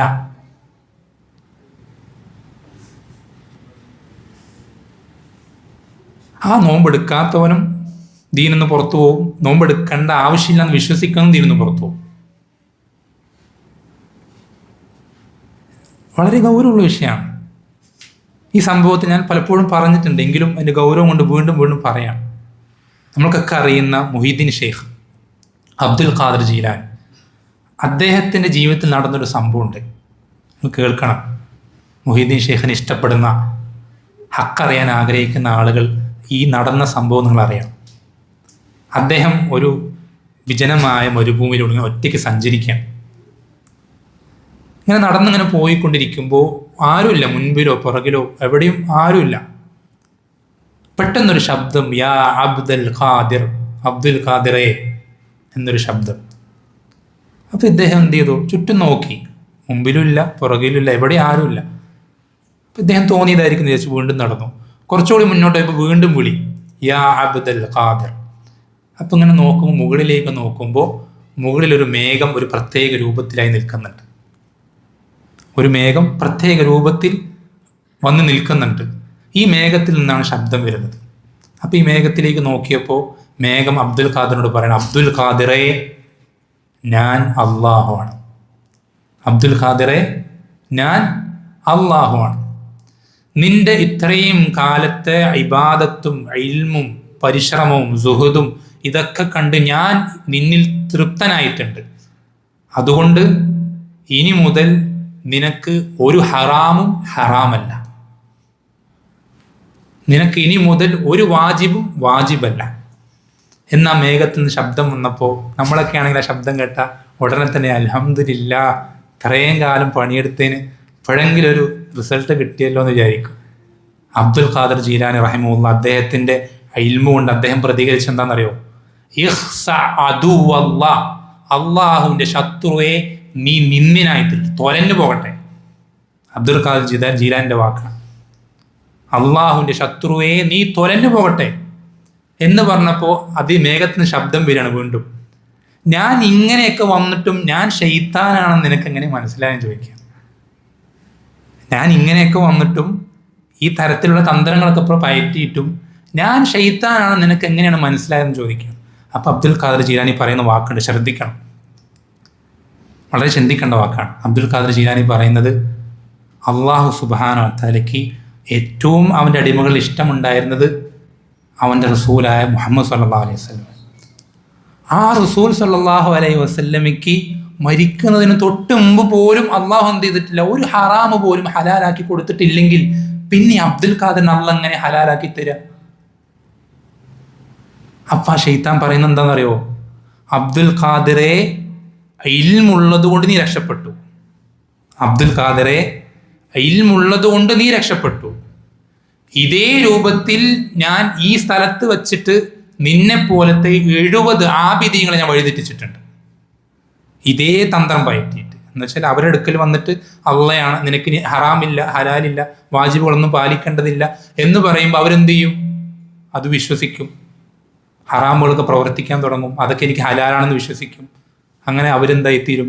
കാഫിറുകൾ. അങ്ങനെ 70 ആബിദീങ്ങളെ, ശ്രദ്ധിക്കണം ആ പറയുന്ന വാക്ക്, ഇബാദത്തിലായി മുഴുകിയ ആളുകൾ, അവർക്ക് ഇൽമുണ്ടായിരുന്നില്ല. ഇത് നടന്ന സംഭവമാണ്. നമ്മൾ ശ്രദ്ധിക്കേണ്ട വളരെ പ്രധാനപ്പെട്ട അടിസ്ഥാനമാണെന്ത്? ഒരാളും മുഹമ്മദ് സല്ലല്ലാഹു അലൈഹി വസല്ലമയുടെ ശരീഅത്തിനെ പിൻപറ്റുന്നതിൽ നിന്ന് ഒരാളും ഒഴിവല്ല. ഒരാളും എന്ന് പറഞ്ഞാൽ ഒരാളും. നബി സല്ലല്ലാഹു അലൈഹി വസല്ലമ എന്ന് റസൂലായി നിശ്ചയിക്കപ്പെട്ടുവോ അയക്കപ്പെട്ടുവോ അന്ന് മുതൽ ഖിയാമത്ത് നാളാകുന്നത് വരേക്കുമുള്ള ഓരോ മനുഷ്യ ജിന്ന് വിഭാഗത്തിനും, അതിൽ ഓരോ ആണിനും പെണ്ണിനും മുഹമ്മദ് സല്ലല്ലാഹു അലൈഹി വസല്ലമയെ പിൻപറ്റിയാലല്ലാതെ സ്വർഗത്തിൽ പോവുക സാധിക്കൂല. ബുഖാരിയിലുള്ളൊരു സംഭവമാണ്. ഉമർ ഇബ്നുൽ ഖത്താബ് റളിയല്ലാഹു അൻഹു തൗറാത്തിന്റെ ചില കലർപ്പില്ലാത്ത ഏടുകൾ അവിടെ നിന്ന് കിട്ടിയപ്പോൾ അതും എടുത്തിട്ട് സന്തോഷത്തോട് ഓടി വരികയാണ് നബി സല്ലല്ലാഹു അലൈഹി വസല്ലം മജ്ലിസിലേക്ക്. എന്നിട്ട് അള്ളാഹുവിന്റെ റസൂൽ സല്ലല്ലാഹു അലൈഹി വസല്ലം മുന്നിൽ വെച്ചിട്ട് ഈ തൗറാത്ത് വായിക്കാൻ ആരംഭിച്ചപ്പോൾ നബി സല്ലല്ലാഹു അലൈഹി വസല്ലം മുഖം ദേഷ്യം കൊണ്ട് ചുവക്കുകയാണ്. നബി സല്ലല്ലാഹു അലൈഹി വസല്ലം സന്തോഷപ്പെടും, ഇത് തൗറാത്തല്ലേ, മൂസാ നബിന്റെ കിതാബല്ലേ, നബി സല്ലല്ലാഹു അലൈഹി വസല്ലം സന്തോഷിക്കുകയുള്ളൂ എന്ന് വിചാരിച്ചിട്ടാണ് ആര് വന്നത്? ഉമർ ഇബ്നുൽ ഖത്താബ് റളിയല്ലാഹു അൻഹു വന്നത്. നബി സല്ലല്ലാഹു അലൈഹി വസല്ലം ശക്തമായി ആക്ഷേപിക്കുകയാണ്. എന്നിട്ട് നബി സല്ലല്ലാഹു അലൈഹി വസല്ലം അവസാനം പറയുന്ന ഒരു വാക്കുണ്ട്, ലൗ കാന മൂസ ഹയ്യൻ ലമാ വസിഅഹു ഇല്ല ഇത്തിബാഇ. മൂസ ഇന്ന് ജീവിച്ചിരിക്കുന്നുണ്ടായിരുന്നെങ്കിൽ എന്നെ പിൻപറ്റാതെ മൂസാക്ക് വേറൊരു നിവൃത്തിയില്ല. അതുകൊണ്ടാണ് അവസാന കാലത്ത് ദജ്ജാലിനെ കൊല്ലാൻ ഇറങ്ങി വരുന്നത് ആരാ? ഈസ ഇബ്നു മറിയം അലൈഹിസ്സലാം. ബനു ഇസ്രായേലുകാരിലേക്ക് അയക്കപ്പെട്ട ഇഞ്ചീൽ കിട്ടിയ അതേ ഈസ ഇബ്നു മറിയം, ഇന്ന് ജീസസ് എന്ന് പറഞ്ഞ് ക്രിസ്ത്യാനികൾ ആരാധിക്കുന്ന അതേ ഈസ ഇബ്നു മറിയം. ആ ഈസ ഇബ്നു മറിയം ഇറങ്ങി വന്നിട്ട് ഇഞ്ചീൽ അനുസരിച്ചിട്ടല്ല ജീവിക്കുക, ഖുർആൻ അനുസരിച്ചിട്ടാണ്. നബി സല്ലല്ലാഹു അലൈഹി വസല്ലം ശരീഅത്ത് പിൻപറ്റിയിട്ടാണ്. ഒരാളൊന്ന് മൂസ ഈസ ഒഴിവല്ലെങ്കിൽ പിന്നെ ഏത് വലിക്ക പിന്നെ ഒഴിവുണ്ടാവുക? അവരെക്കാൾ വലിയ ആരോ ഉള്ളത്? വേറെ ആരെങ്കിലും ഉണ്ടോ? വളരെ ശ്രദ്ധിക്കേണ്ട വിഷയം. ഇത് ദീനിന്റെ അടിസ്ഥാന വിഷയങ്ങളാണ്, മർമ്മപ്രധാനമായിട്ടുള്ള ഭാഗങ്ങളാണ്. ഈ വിഷയങ്ങളിൽ പോലും സൂഫികൾക്ക് പിഴച്ചിട്ടുണ്ടെങ്കിൽ പിന്നെ എന്തിലെ പിഴയ്ക്കാതിരിക്കുക? പിന്നെ അതേപോലെ തന്നെ അവർക്ക് പഴവ് സംഭവിച്ചിട്ടുള്ള മറ്റൊരുപാട് വിഷയങ്ങൾ, അതിൽ പ്രധാനപ്പെട്ട ചില കാര്യങ്ങൾ കൂടി പറഞ്ഞിട്ട് എന്ത് ചെയ്യണം, വേഗത്തിൽ അവസാനിപ്പിക്കാം. ബാങ്കപ്പുഴ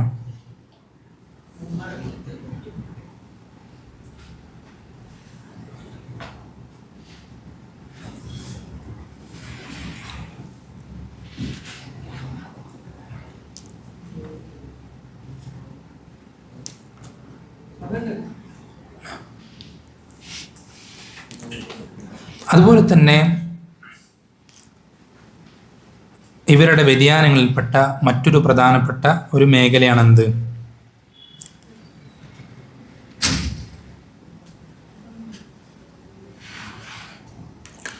ഖുർആനിനെ സംബന്ധിച്ചുള്ള ഒരു വിശ്വാസം.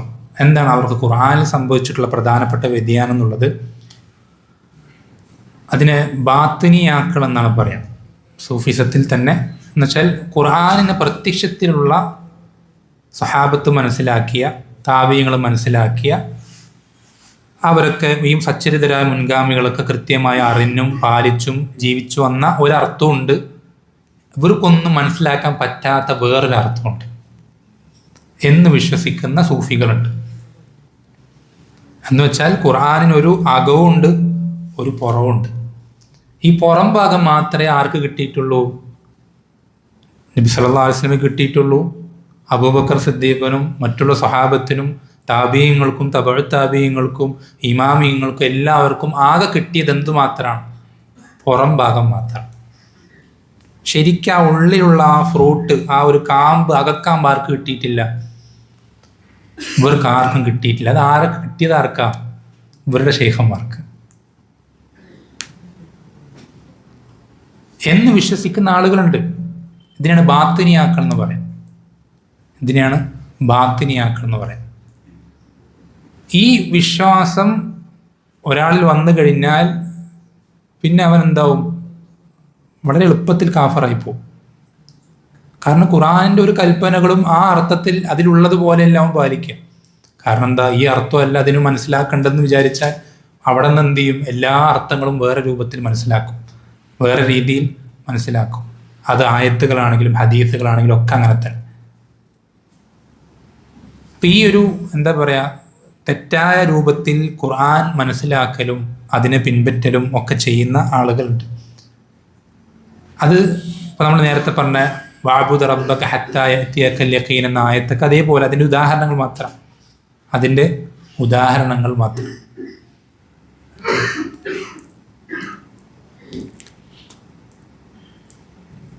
അതേപോലെ തന്നെ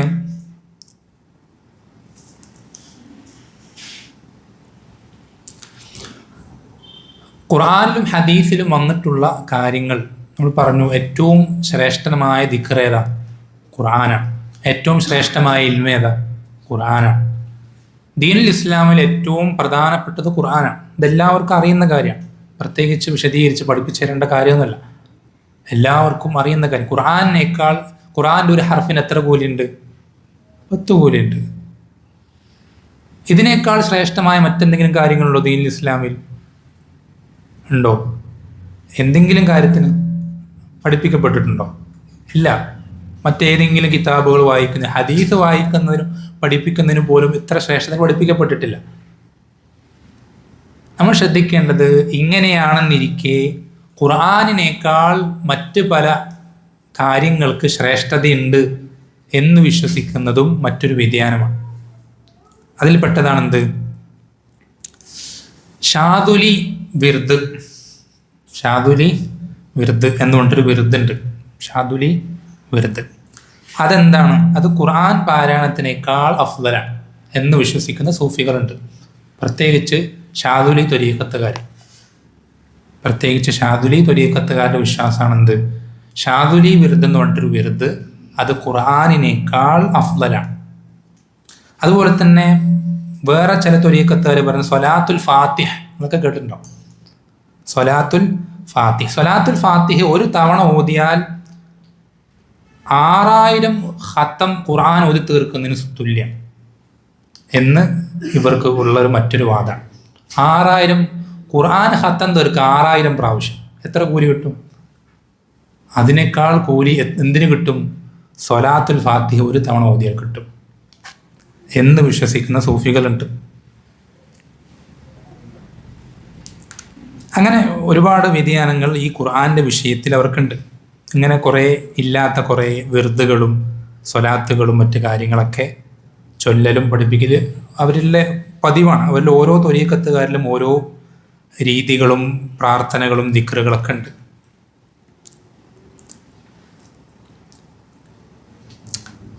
അതുപോലെ തന്നെ നബി സല്ലല്ലാഹു അലൈഹി വസല്ലമയെ സംബന്ധിച്ച് സൂഫികൾക്കുള്ള ഒരു വിശ്വാസമാണെന്ത്?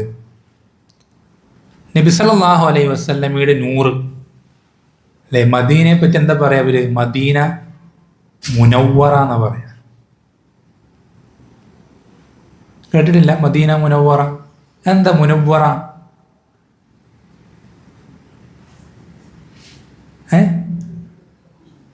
നബി സല്ലല്ലാഹു അലൈഹി വസല്ലം മറമാടപ്പെട്ടിട്ടുള്ളത് എവിടെയാണ്? മദീനത്ത്. അതുകൊണ്ട് മദീന എന്തായി? പ്രകാശപൂരിതമായി.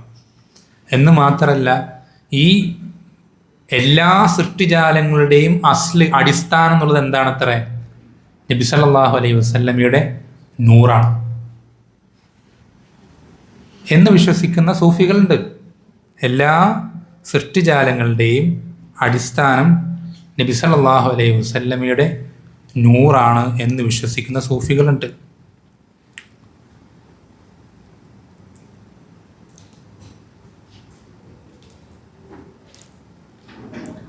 എന്ന് മാത്രമല്ല, നബി സല്ലല്ലാഹു അലൈഹി വസല്ലം സംബന്ധിച്ച് ഒരുപാട് കള്ള ഹദീസുകൾ എന്ത് ചെയ്യാറുണ്ട്?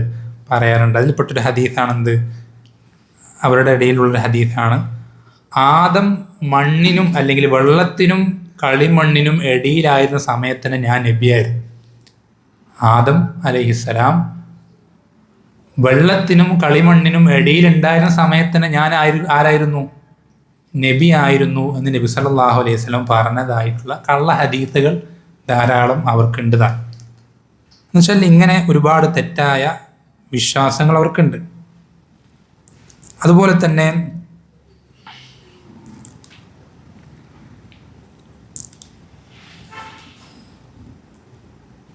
നബി സല്ലല്ലാഹു അലൈഹി വസല്ലമയോട് തവസ്സുൽ ചെയ്യുക എന്ന് പറഞ്ഞിട്ട് അള്ളാഹുവിൻ്റെ റസൂൽ സല്ലല്ലാഹു അലൈഹി വസല്ലമയെ വിളിച്ച് ദുആ ചെയ്യുന്ന ഒരു വ്യതിയാനവും സൂഫികളിൽ പ്രകടമാണ്. നബി സല്ലല്ലാഹു അലൈഹി വസല്ലമയെ തവസ്സുലാക്കുക എന്ന് പറഞ്ഞിട്ട് നമ്മൾ ശ്രദ്ധിക്കേണ്ടത്, ദീനുൽ ഇസ്ലാമിൽ നമുക്ക് നബി സല്ലല്ലാഹു അലൈഹി വസല്ലമയെ കൊണ്ട് തവസ്സുലാക്കുക എന്നുള്ളത് നമ്മൾ ശ്രദ്ധിക്കണം. മൂന്ന് രീതിയിലുണ്ട്. ഒന്നാമത്തെ രീതി എന്നുള്ളത് നബി സല്ലല്ലാഹു അലൈഹി വസല്ലമയോടുള്ള ഇഷ്ടം കാരണത്താലും അവിടുത്തെ അനുസരിക്കുന്ന കാരണത്താലും അവിടുത്തെ ദീനിനെ പിൻപറ്റുന്ന കാരണത്താലും ഈ ഒരു കാര്യം കൊണ്ട് നമ്മൾ എന്ത് ചെയ്യുക? അള്ളാഹുലേക്ക് തവസ്സുൽ എന്ന് പറഞ്ഞാൽ ഇടതേട്ടെന്ന് പറയും. പക്ഷെ നമ്മൾ റബ്ബിനോടൊരു കാര്യം ചോദിക്കുമ്പോൾ ആ ചോദിക്കുന്ന കാര്യം നമുക്ക് കിട്ടാൻ വേണ്ടി നമ്മൾ എന്ത് ചെയ്യുക? എന്തെങ്കിലും ഒരു കാര്യം മുന്നിൽ വയ്ക്കുക. ഈ കാര്യം മുൻനിർത്തിയിട്ട് നമ്മൾ എന്ത് ചെയ്യുക? റബ്ബിനോട് ചോദിക്കുക. അതിനെ തവസ്സുലാക്കാന്ന് പറയും.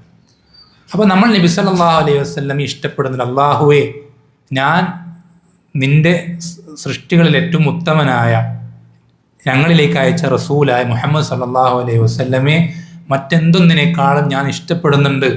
അത് നിനക്ക് അറിയാലോ അല്ലാഹുവേ. ആ ഇഷ്ടത്തെ മുൻനിർത്തി ഞാനിതാ നിന്നോട് ഈ കാര്യം ചോദിക്കുന്നു. അങ്ങനെ ചോദിക്കാം. അത് അനുവദിക്കപ്പെട്ട തവസ്സുലാണ്. ദീനിൽ പഠിപ്പിക്കപ്പെട്ട അനുവദിക്കപ്പെട്ട തവസ്സുലാണ്. നബി സല്ലല്ലാഹു അലൈഹി വസല്ലം ഇഷ്ടപ്പെടുക എന്നുള്ളത് അള്ളാഹു തൃപ്തിപ്പെടുന്ന കാര്യമാണ്. അപ്പം അള്ളാഹു തൃപ്തിപ്പെടുന്ന ഒരു കാര്യം മുൻനിർത്തിയിട്ട് നമുക്ക് എന്ത് ചെയ്യാം? അള്ളാഹുവിനോട് തവസ്സുൽ ചോദിക്കാം. അതേപോലെ തന്നെ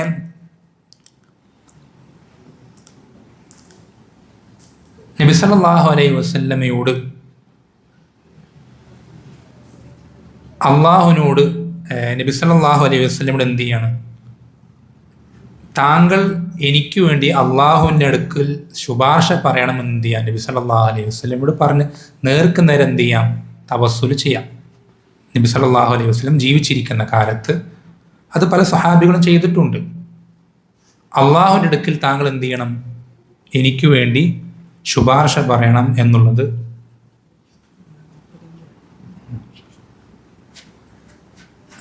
നബി സല്ലല്ലാഹു അലൈഹി വസല്ലമയെ എന്ത് ചെയ്തിട്ട് പല സ്വഹാബിമാരും ആ രൂപത്തിൽ ചെയ്തിട്ടുണ്ട്. പക്ഷേ നബി സല്ലല്ലാഹു അലൈഹി വസല്ലം നേരിട്ട് മുന്നിൽ ചെല്ലുക, എന്നിട്ട് അള്ളാഹുവിനോട് താങ്കൾ എനിക്ക് വേണ്ടി ശുപാർശ പറയണം എന്ന് നബി സല്ലല്ലാഹു അലൈഹി വസല്ലം നേരിട്ട് ആവശ്യപ്പെടുക എന്നുള്ളതും നമുക്ക് പഠിപ്പിക്കപ്പെട്ടിട്ടുള്ള കാര്യമാണ്. അത് പല കാര്യങ്ങളിൽ പ്രത്യേകിച്ചും സ്വഹാബത്തിന് സ്ഥിരപ്പെട്ടു വന്നിട്ടുള്ളൊരു സന്ദർഭമാണ്. മഴ കിട്ടാത്ത സന്ദർഭങ്ങളിൽ സ്വഹാബത്ത് എന്ത് ചെയ്യാറുണ്ട്? നബി സല്ലല്ലാഹു അലൈഹി വസല്ലം അടുക്കൽ വന്നിട്ട് റസൂലെ, താങ്കൾ അള്ളാഹുവിനോട് മഴയ്ക്ക് വേണ്ടി പ്രാർത്ഥിക്കണം എന്ന് നബി സല്ലല്ലാഹു അലൈഹി വസല്ലം ചോദിക്കാറുണ്ട്. നബി സല്ലല്ലാഹു അലൈഹി വസല്ലമയോട് ചോദിക്കാറുണ്ട്. അപ്പോൾ അവിടെ റബ്ബിൽ നിന്ന് ആ കാര്യം പൂർത്തീകരിക്കപ്പെടാൻ നബി സല്ലല്ലാഹു അലൈഹി വസല്ലമയുടെ പ്രാർത്ഥന എന്ത് ചെയ്യാണ്? അവിടെ വസീലയായിട്ട് സ്വീകരിക്കാം. ഇതൊക്കെ അനുവദിക്കപ്പെട്ടിട്ടുള്ള തവസ്സുലുകളാണ്.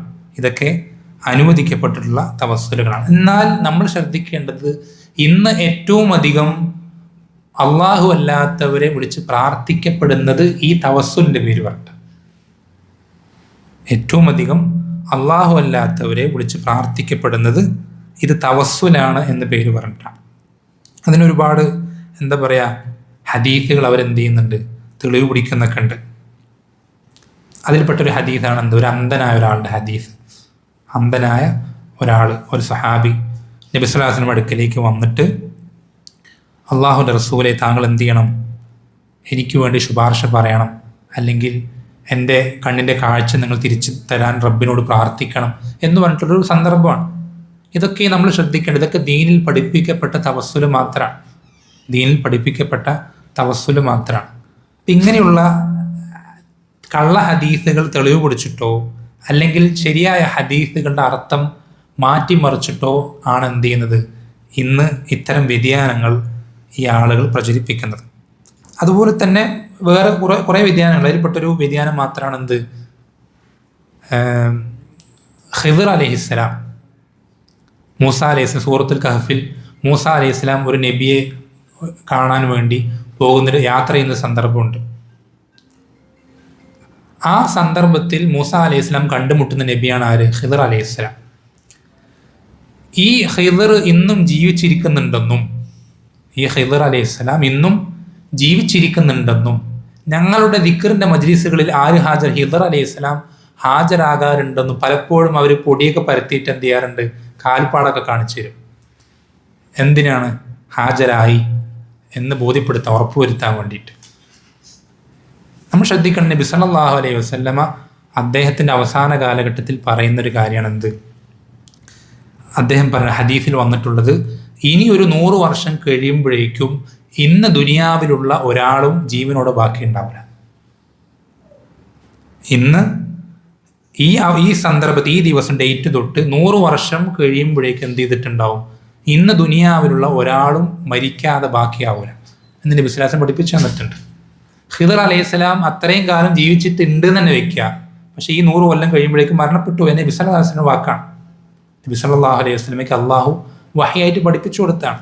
അതുമാത്രമല്ല, നബി സല്ലല്ലാഹു അലൈഹി വസല്ലമയെ പ്രത്യേകതയാണ് എന്ത്, അള്ളാഹു സുബ്ഹാനഹു വ തആല എല്ലാ നബിമാർക്കും വാങ്ങിയിട്ടുള്ള കരാറാണെന്ത്, ഈ റസൂൽ അവതരിപ്പിക്കപ്പെട്ട് കഴിഞ്ഞാൽ, മുഹമ്മദ് സല്ലല്ലാഹു അലൈഹി വസല്ലം നിശ്ചയിക്കപ്പെട്ട് കഴിഞ്ഞാൽ പിന്നെ ആ റസൂലിനെ പിൻപറ്റണം.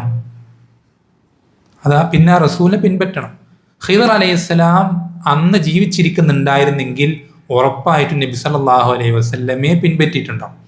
നബി സല്ലല്ലാഹു അലൈഹി വസല്ലം അടുക്കൽ ബൈഅത്ത് വാങ്ങിക്കാൻ വന്നിട്ടുണ്ടാവും. പക്ഷെ നബി സല്ലല്ലാഹു അലൈഹി വസല്ലം ഒരിക്കലും കാണാൻ വന്നിട്ടില്ല. അതിൻ്റെ അർത്ഥം എന്താ? അങ്ങനെ ജീവിച്ചിരുന്ന ഒരാളായിരുന്നില്ല. ഒരുപാട് കാലം മരിക്കാതെ ഇന്നും ജീവിച്ചിരിക്കുന്ന ഒരാളല്ല ആര്? ഖിദ്ർ അലൈഹിസ്സലാം എന്നുള്ളത്. അതുപോലെ ഒരുപാട് വ്യതിയാനങ്ങൾ, വിഷയങ്ങൾ ആ വിഷയത്തിൽ നമുക്ക് കാണാൻ സാധിക്കും.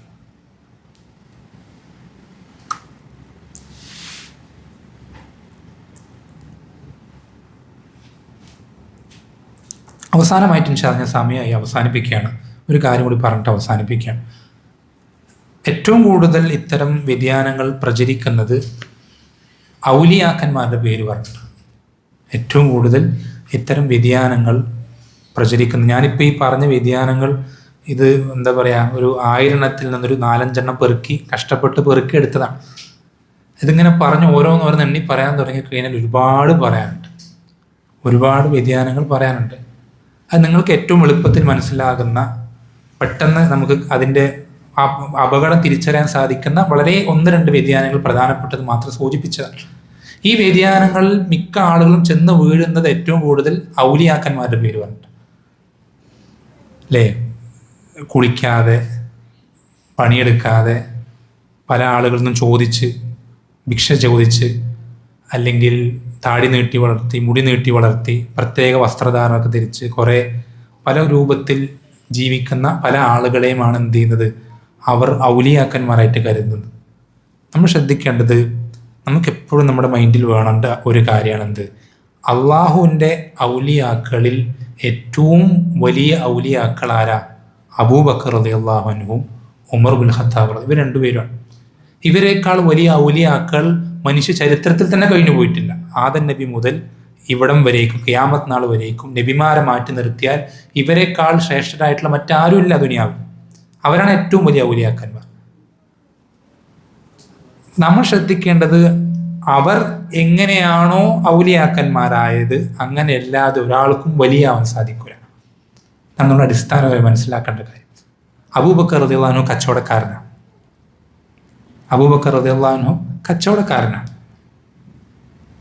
അത്യാവശ്യം നല്ല സമ്പത്തുണ്ടായിരുന്ന വ്യക്തിയാണ് അല്ലെ. പല ആളുകളും വിചാരിച്ച് ഒന്നും വസ്ത്രമില്ലാതെ ഭക്ഷണം കഴിക്കാതെ ആകെ പ്രയാസപ്പെട്ട് അങ്ങനെ ജീവിച്ചാൽ എന്താവുള്ളൂ, വലിയ ആവുള്ളൂ എന്ന് വിചാരിക്കുന്ന ആൾക്കാർ.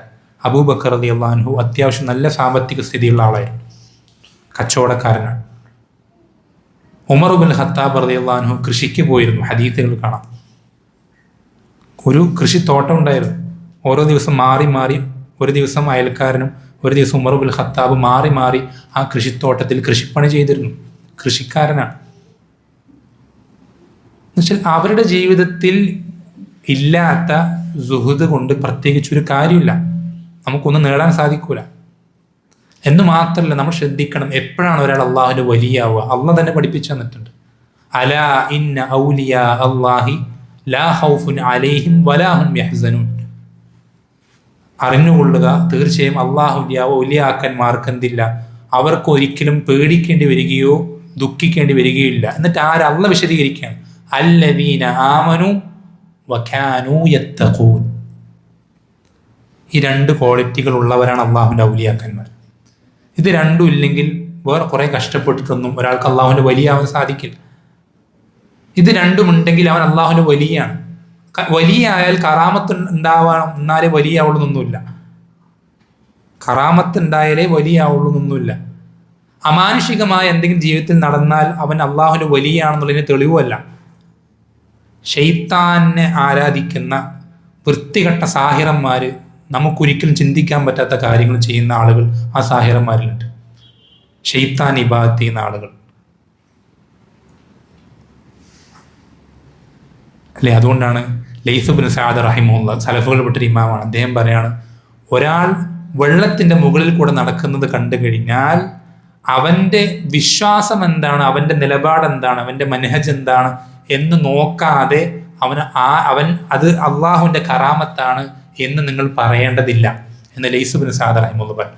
ഇത് കേട്ടിട്ട് ഇമാം ഷാഫി പറയണം, ലൈസ് പറഞ്ഞത് കുറഞ്ഞുപോയി, ഇങ്ങനെ പറഞ്ഞ പോരാ, മറിച്ച് എങ്ങനെ പറയേണ്ടത്, ഒരാൾ ആകാശത്തുകൂടി പറക്കുന്ന കണ്ടാൽ പോലും എന്ത് ചെയ്യണ്ട, അവന്റെ വിശ്വാസം എന്താണെന്ന് നോക്കാതെ അവൻ അള്ളാഹുവിന്റെ വലിയാണോ ഇത് കറാമത്താണോ തീരുമാനിക്കേണ്ടതില്ല. അമാനുഷികത ഉണ്ടാവുന്നുണ്ട്, ഒരാൾക്കും ചെയ്യാൻ പറ്റാത്ത കാര്യങ്ങൾ ചെയ്യുന്നുണ്ട് എന്നുള്ളത് ഒരാൾ അള്ളാഹുവിന്റെ വലിയാവൂല. അള്ളാഹുവിന്റെ വലിയാവുന്ന അല്ലദീന ആമനു വകാനു യത്തഖൂൻ, ഈമാനും തഖ്വയും ഉണ്ടാവുക. എന്താണ് ഈമാൻ? സ്വഹാബത്ത് വിശ്വസിച്ചതുപോലത്തെ വിശ്വാസമാണ്. ഈ ത്വരീഖത്തുകാരുടെ വിശ്വാസം വിശ്വസിച്ചാൽ ഒരാൾക്ക് ഒരു കാലത്തും എന്ത് ചെയ്യാൻ പോകുന്നില്ല, അവൻ അള്ളാഹുവിന്റെ വലിയാവാൻ പോകുന്നില്ല. ഈ പറഞ്ഞ വ്യതിയാനങ്ങൾക്കുള്ള ഒരാളാണെങ്കിൽ അവൻ എത്ര ഇബാദത്ത് ചെയ്താലും എത്ര കഷ്ടപ്പെട്ടാലും അവൻ ഒരിക്കലും അള്ളാഹുവിന് വലിയാവൂല. ഒന്നാമത് വേണ്ടത് വിശ്വാസം. വിശ്വാസം ഏത്? ഫൈൻ ആമനു ബിമിസ്ലി മാ ആമൻതും ബിഹി ഫഖദ് ഇഹ്തദൗ. സ്വഹാബത്ത് വിശ്വസിച്ചതുപോലെ വിശ്വസിക്കണം. അവരുടെ അതേ ആദർശമാണ്, അവരുടെ അതേ നിലപാടുകളുമാണ്. ഇതാണ് ഒന്നാമത്തെ കാര്യം. പിന്നെയോ അത് മാത്രം, വിശ്വാസം മാത്രം പോരാ, വകാനൂ യത്തഖൂൻ, തഖ്വ പാലിക്കണം. തഖ്വ എന്ന് പറഞ്ഞാൽ ചുരുക്കി പറഞ്ഞാൽ ഹറാമുകളിൽ നിന്ന് വിട്ടു നിൽക്കുക, വാജിബുകൾ പൂർത്തീകരിക്കുക. ഇതാണ് ഏറ്റവും ചെറിയ അളവ്, തഖ്വയുടെ ഏറ്റവും മിനിമം അളവ്. ഈ തഖ്വ പാലിക്കാൻ ഒരാൾ എത്രത്തോളം പരമാവധി ശ്രദ്ധിക്കുന്നുണ്ട്, അവന്റെ വിശ്വാസം സഹാബത്തിന് അതേ വിശ്വാസമാണെങ്കിൽ അവൻ അള്ളാഹുവിന്റെ വലിയാണ്. നിങ്ങൾ അങ്ങനെയാണെങ്കിൽ നിങ്ങളൊക്കെ അള്ളാഹുവിന്റെ ഔലിയാക്കന്മാരാണ്. നിങ്ങൾ സ്വഹാബത്തിന്റെ വിശ്വാസമാണ് നിങ്ങളുടെ ഹൃദയത്തിലുള്ളതെങ്കിൽ നിങ്ങളുടെ ജീവിതത്തിൽ ഹറാമുകൾ വരാൻ നിങ്ങൾ പരമാവധി ശ്രദ്ധിക്കുന്നുണ്ട്, പറ്റുമ്പോഴൊക്കെ തൗബ ചെയ്യുന്നുണ്ട്, തെറ്റുപറ്റി പോകുമ്പോഴൊക്കെ വാജിബുകൾ കൃത്യമായി പാലിക്കാൻ ശ്രദ്ധിക്കുന്നവരാണെങ്കിൽ നിങ്ങൾ അള്ളാഹുവിന്റെ ഔലിയാക്കന്മാർ. അതല്ലാതെ ഔലിയ എന്ന് പറഞ്ഞാൽ കുളിക്കാതെ നനക്കാതെ പണിക്ക് പോകാതെ വീട്ടുകാർക്ക് ചെലവിന് കൊടുക്കാതെ അങ്ങനെ നടക്കുന്ന ഇബാദത്ത്, ഒരു സ്ഥലത്ത് ഇങ്ങനെ ദിക്റുകൾ ചൊല്ലി ഖുർആൻ ഓതിയിരിക്കുന്ന ഒരാളല്ല അള്ളാഹുവിന്റെ വലിയാകുന്നത്. ഇങ്ങനെയാണ് ശരിയായ വിശ്വാസവും ശരിയായ പ്രവർത്തനവും. അതെപ്പോഴാണ് ശരിയാവുക? സ്വഹാബത്തിൻ്റെ മാർഗത്തിലാകുമ്പോഴാണ്, നബി സല്ലല്ലാഹു അലൈഹി വസല്ലം പഠിപ്പിച്ചെന്ന വിശ്വാസത്തിലാകുമ്പോഴാണ്. ഇൻഷാ അല്ലാഹ് അവസാനിപ്പിക്കുകയാണ്. ഞാൻ പറഞ്ഞതുപോലെ ഇതിങ്ങനെ പറഞ്ഞു തുടങ്ങിക്കഴിഞ്ഞാൽ ഇതൊരു അറ്റം ഉണ്ടാവില്ല, ഒരുപാടുണ്ട്. അത്രയധികം വ്യതിയാനങ്ങളും പഴച്ച വിശ്വാസങ്ങളും ഒക്കെ ഉള്ള ആളുകളാണ്. ഇതിലെല്ലാ പഴച്ച വ്യതിയാനങ്ങളും നമ്മുടെ നാട്ടിലെ സൂഫികൾക്ക് ഉണ്ട് എന്നല്ലോ പറയുന്നത്. ഇത് മൊത്തത്തിലുള്ള അവരുടെ പിക്ചറാണ്. ഇതിൽ നമ്മുടെ നാട്ടിലുള്ള ആളുകൾക്കുള്ള വ്യതിയാനങ്ങൾ ഉണ്ടാവും, അല്ലാത്തതൊക്കെ ഉണ്ടാവും. അപ്പം നമ്മൾ ശ്രദ്ധിക്കേണ്ടത് ഈ ഒരു വ്യതിയാനം വന്നത് അവരിൽ എങ്ങനെയാണ്, അത് നമ്മളിൽ വരാതെ നോക്കണം. അത് നമുക്ക് എന്തു വേണം? നമ്മൾ പഠിക്കുക തന്നെ വേണം. പഠിക്കാതെ ആവേശത്തിൻ്റെ പുറത്ത് ഇബാദത്ത് ചെയ്യാൻ ചാടി ഇറങ്ങിയപ്പോഴാണ് സൂഫിസ് ഉണ്ടായത്. താല്പര്യത്തിൻ്റെയും നല്ല ഉദ്ദേശം, അവർക്ക് നല്ല ഉദ്ദേശം മാത്രമേ ഉള്ളൂ. ശ്രദ്ധിക്കണം, അവരൊരിക്കലും മറ്റെന്തെങ്കിലും തെറ്റായ ലക്ഷ്യങ്ങൾ ആഗ്രഹിക്കുന്ന ആളുകളല്ല. ഇപ്പോൾ പലരും ഉണ്ട്, പല നേതാക്കന്മാരും പല ഭൗതിക സുഖങ്ങൾക്ക് വേണ്ടി പിന്നാലെ പോകുന്ന ആൾക്കാരൊക്കെ ഉണ്ട്. പക്ഷെ തുടക്കത്തിൽ അങ്ങനെ ആയിരുന്നില്ല. അവർക്ക് റബ്ബിന്റെ തൃപ്തി മാത്രമേ ആഗ്രഹിച്ചിട്ടുണ്ടായിരുന്നുള്ളൂ.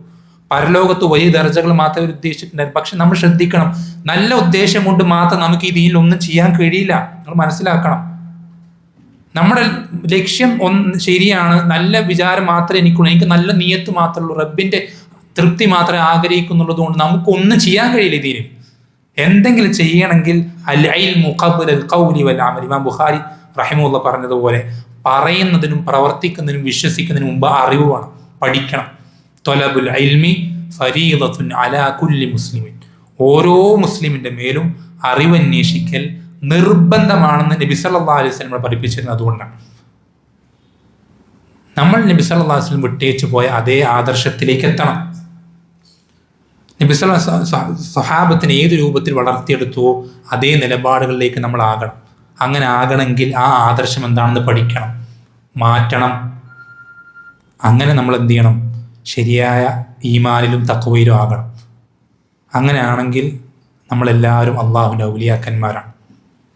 അള്ളാഹു സുബ്ഹാനഹു എന്ത് ചെയ്യട്ടെ, അവൻ ഇഷ്ടപ്പെടുന്ന, അവൻ്റെ ശരിക്കുള്ള സൂഫികൾ വാദിക്കുന്നത് പോലെ ശൈത്താന്മാരുടെ ഔലിയാക്കന്മാരല്ല, മറിച്ച് ശരിക്കുള്ള അള്ളാഹുവിൻ്റെ ഔലിയാക്കന്മാരായി അള്ളാഹു സുബ്ഹാനഹു കണ്ടുമുട്ടാൻ നമുക്ക് ഓരോരുത്തർക്കും ഉണ്ടായിരിക്കേണ്ട ശരിയായ വിശ്വാസം എന്തെന്ന് പഠിക്കാൻ, അതുപോലെ തന്നെ ശരിയായ രൂപത്തിൽ തഖ്വ കഴിവിൻ്റെ പരമാവധി ജീവിതത്തിലുടനീളം മരിക്കും വരെ പാലിക്കാനും റബ്ബ് സുബ്ഹാനഹു നാം ഓരോരുത്തരെയും സഹായിക്കുമാറാവട്ടെ. ഇത്തരം വ്യതിയാനങ്ങൾ അതിൽ നിന്ന് പൂർണ്ണമായും രക്ഷപ്പെടാൻ അറിവിൻ്റെ പ്രതിരോധം റബ്ബ് സുബ്ഹാനഹു നമുക്ക് എപ്പോഴും സുരക്ഷയായി തീർക്കുകയും ചെയ്യുമാറാവട്ടെ. വസല്ലല്ലാഹു വസല്ലമ അലാ നബീന മുഹമ്മദിൻ വൽഹംദുലില്ലാഹി റബ്ബിൽ ആലമീൻ.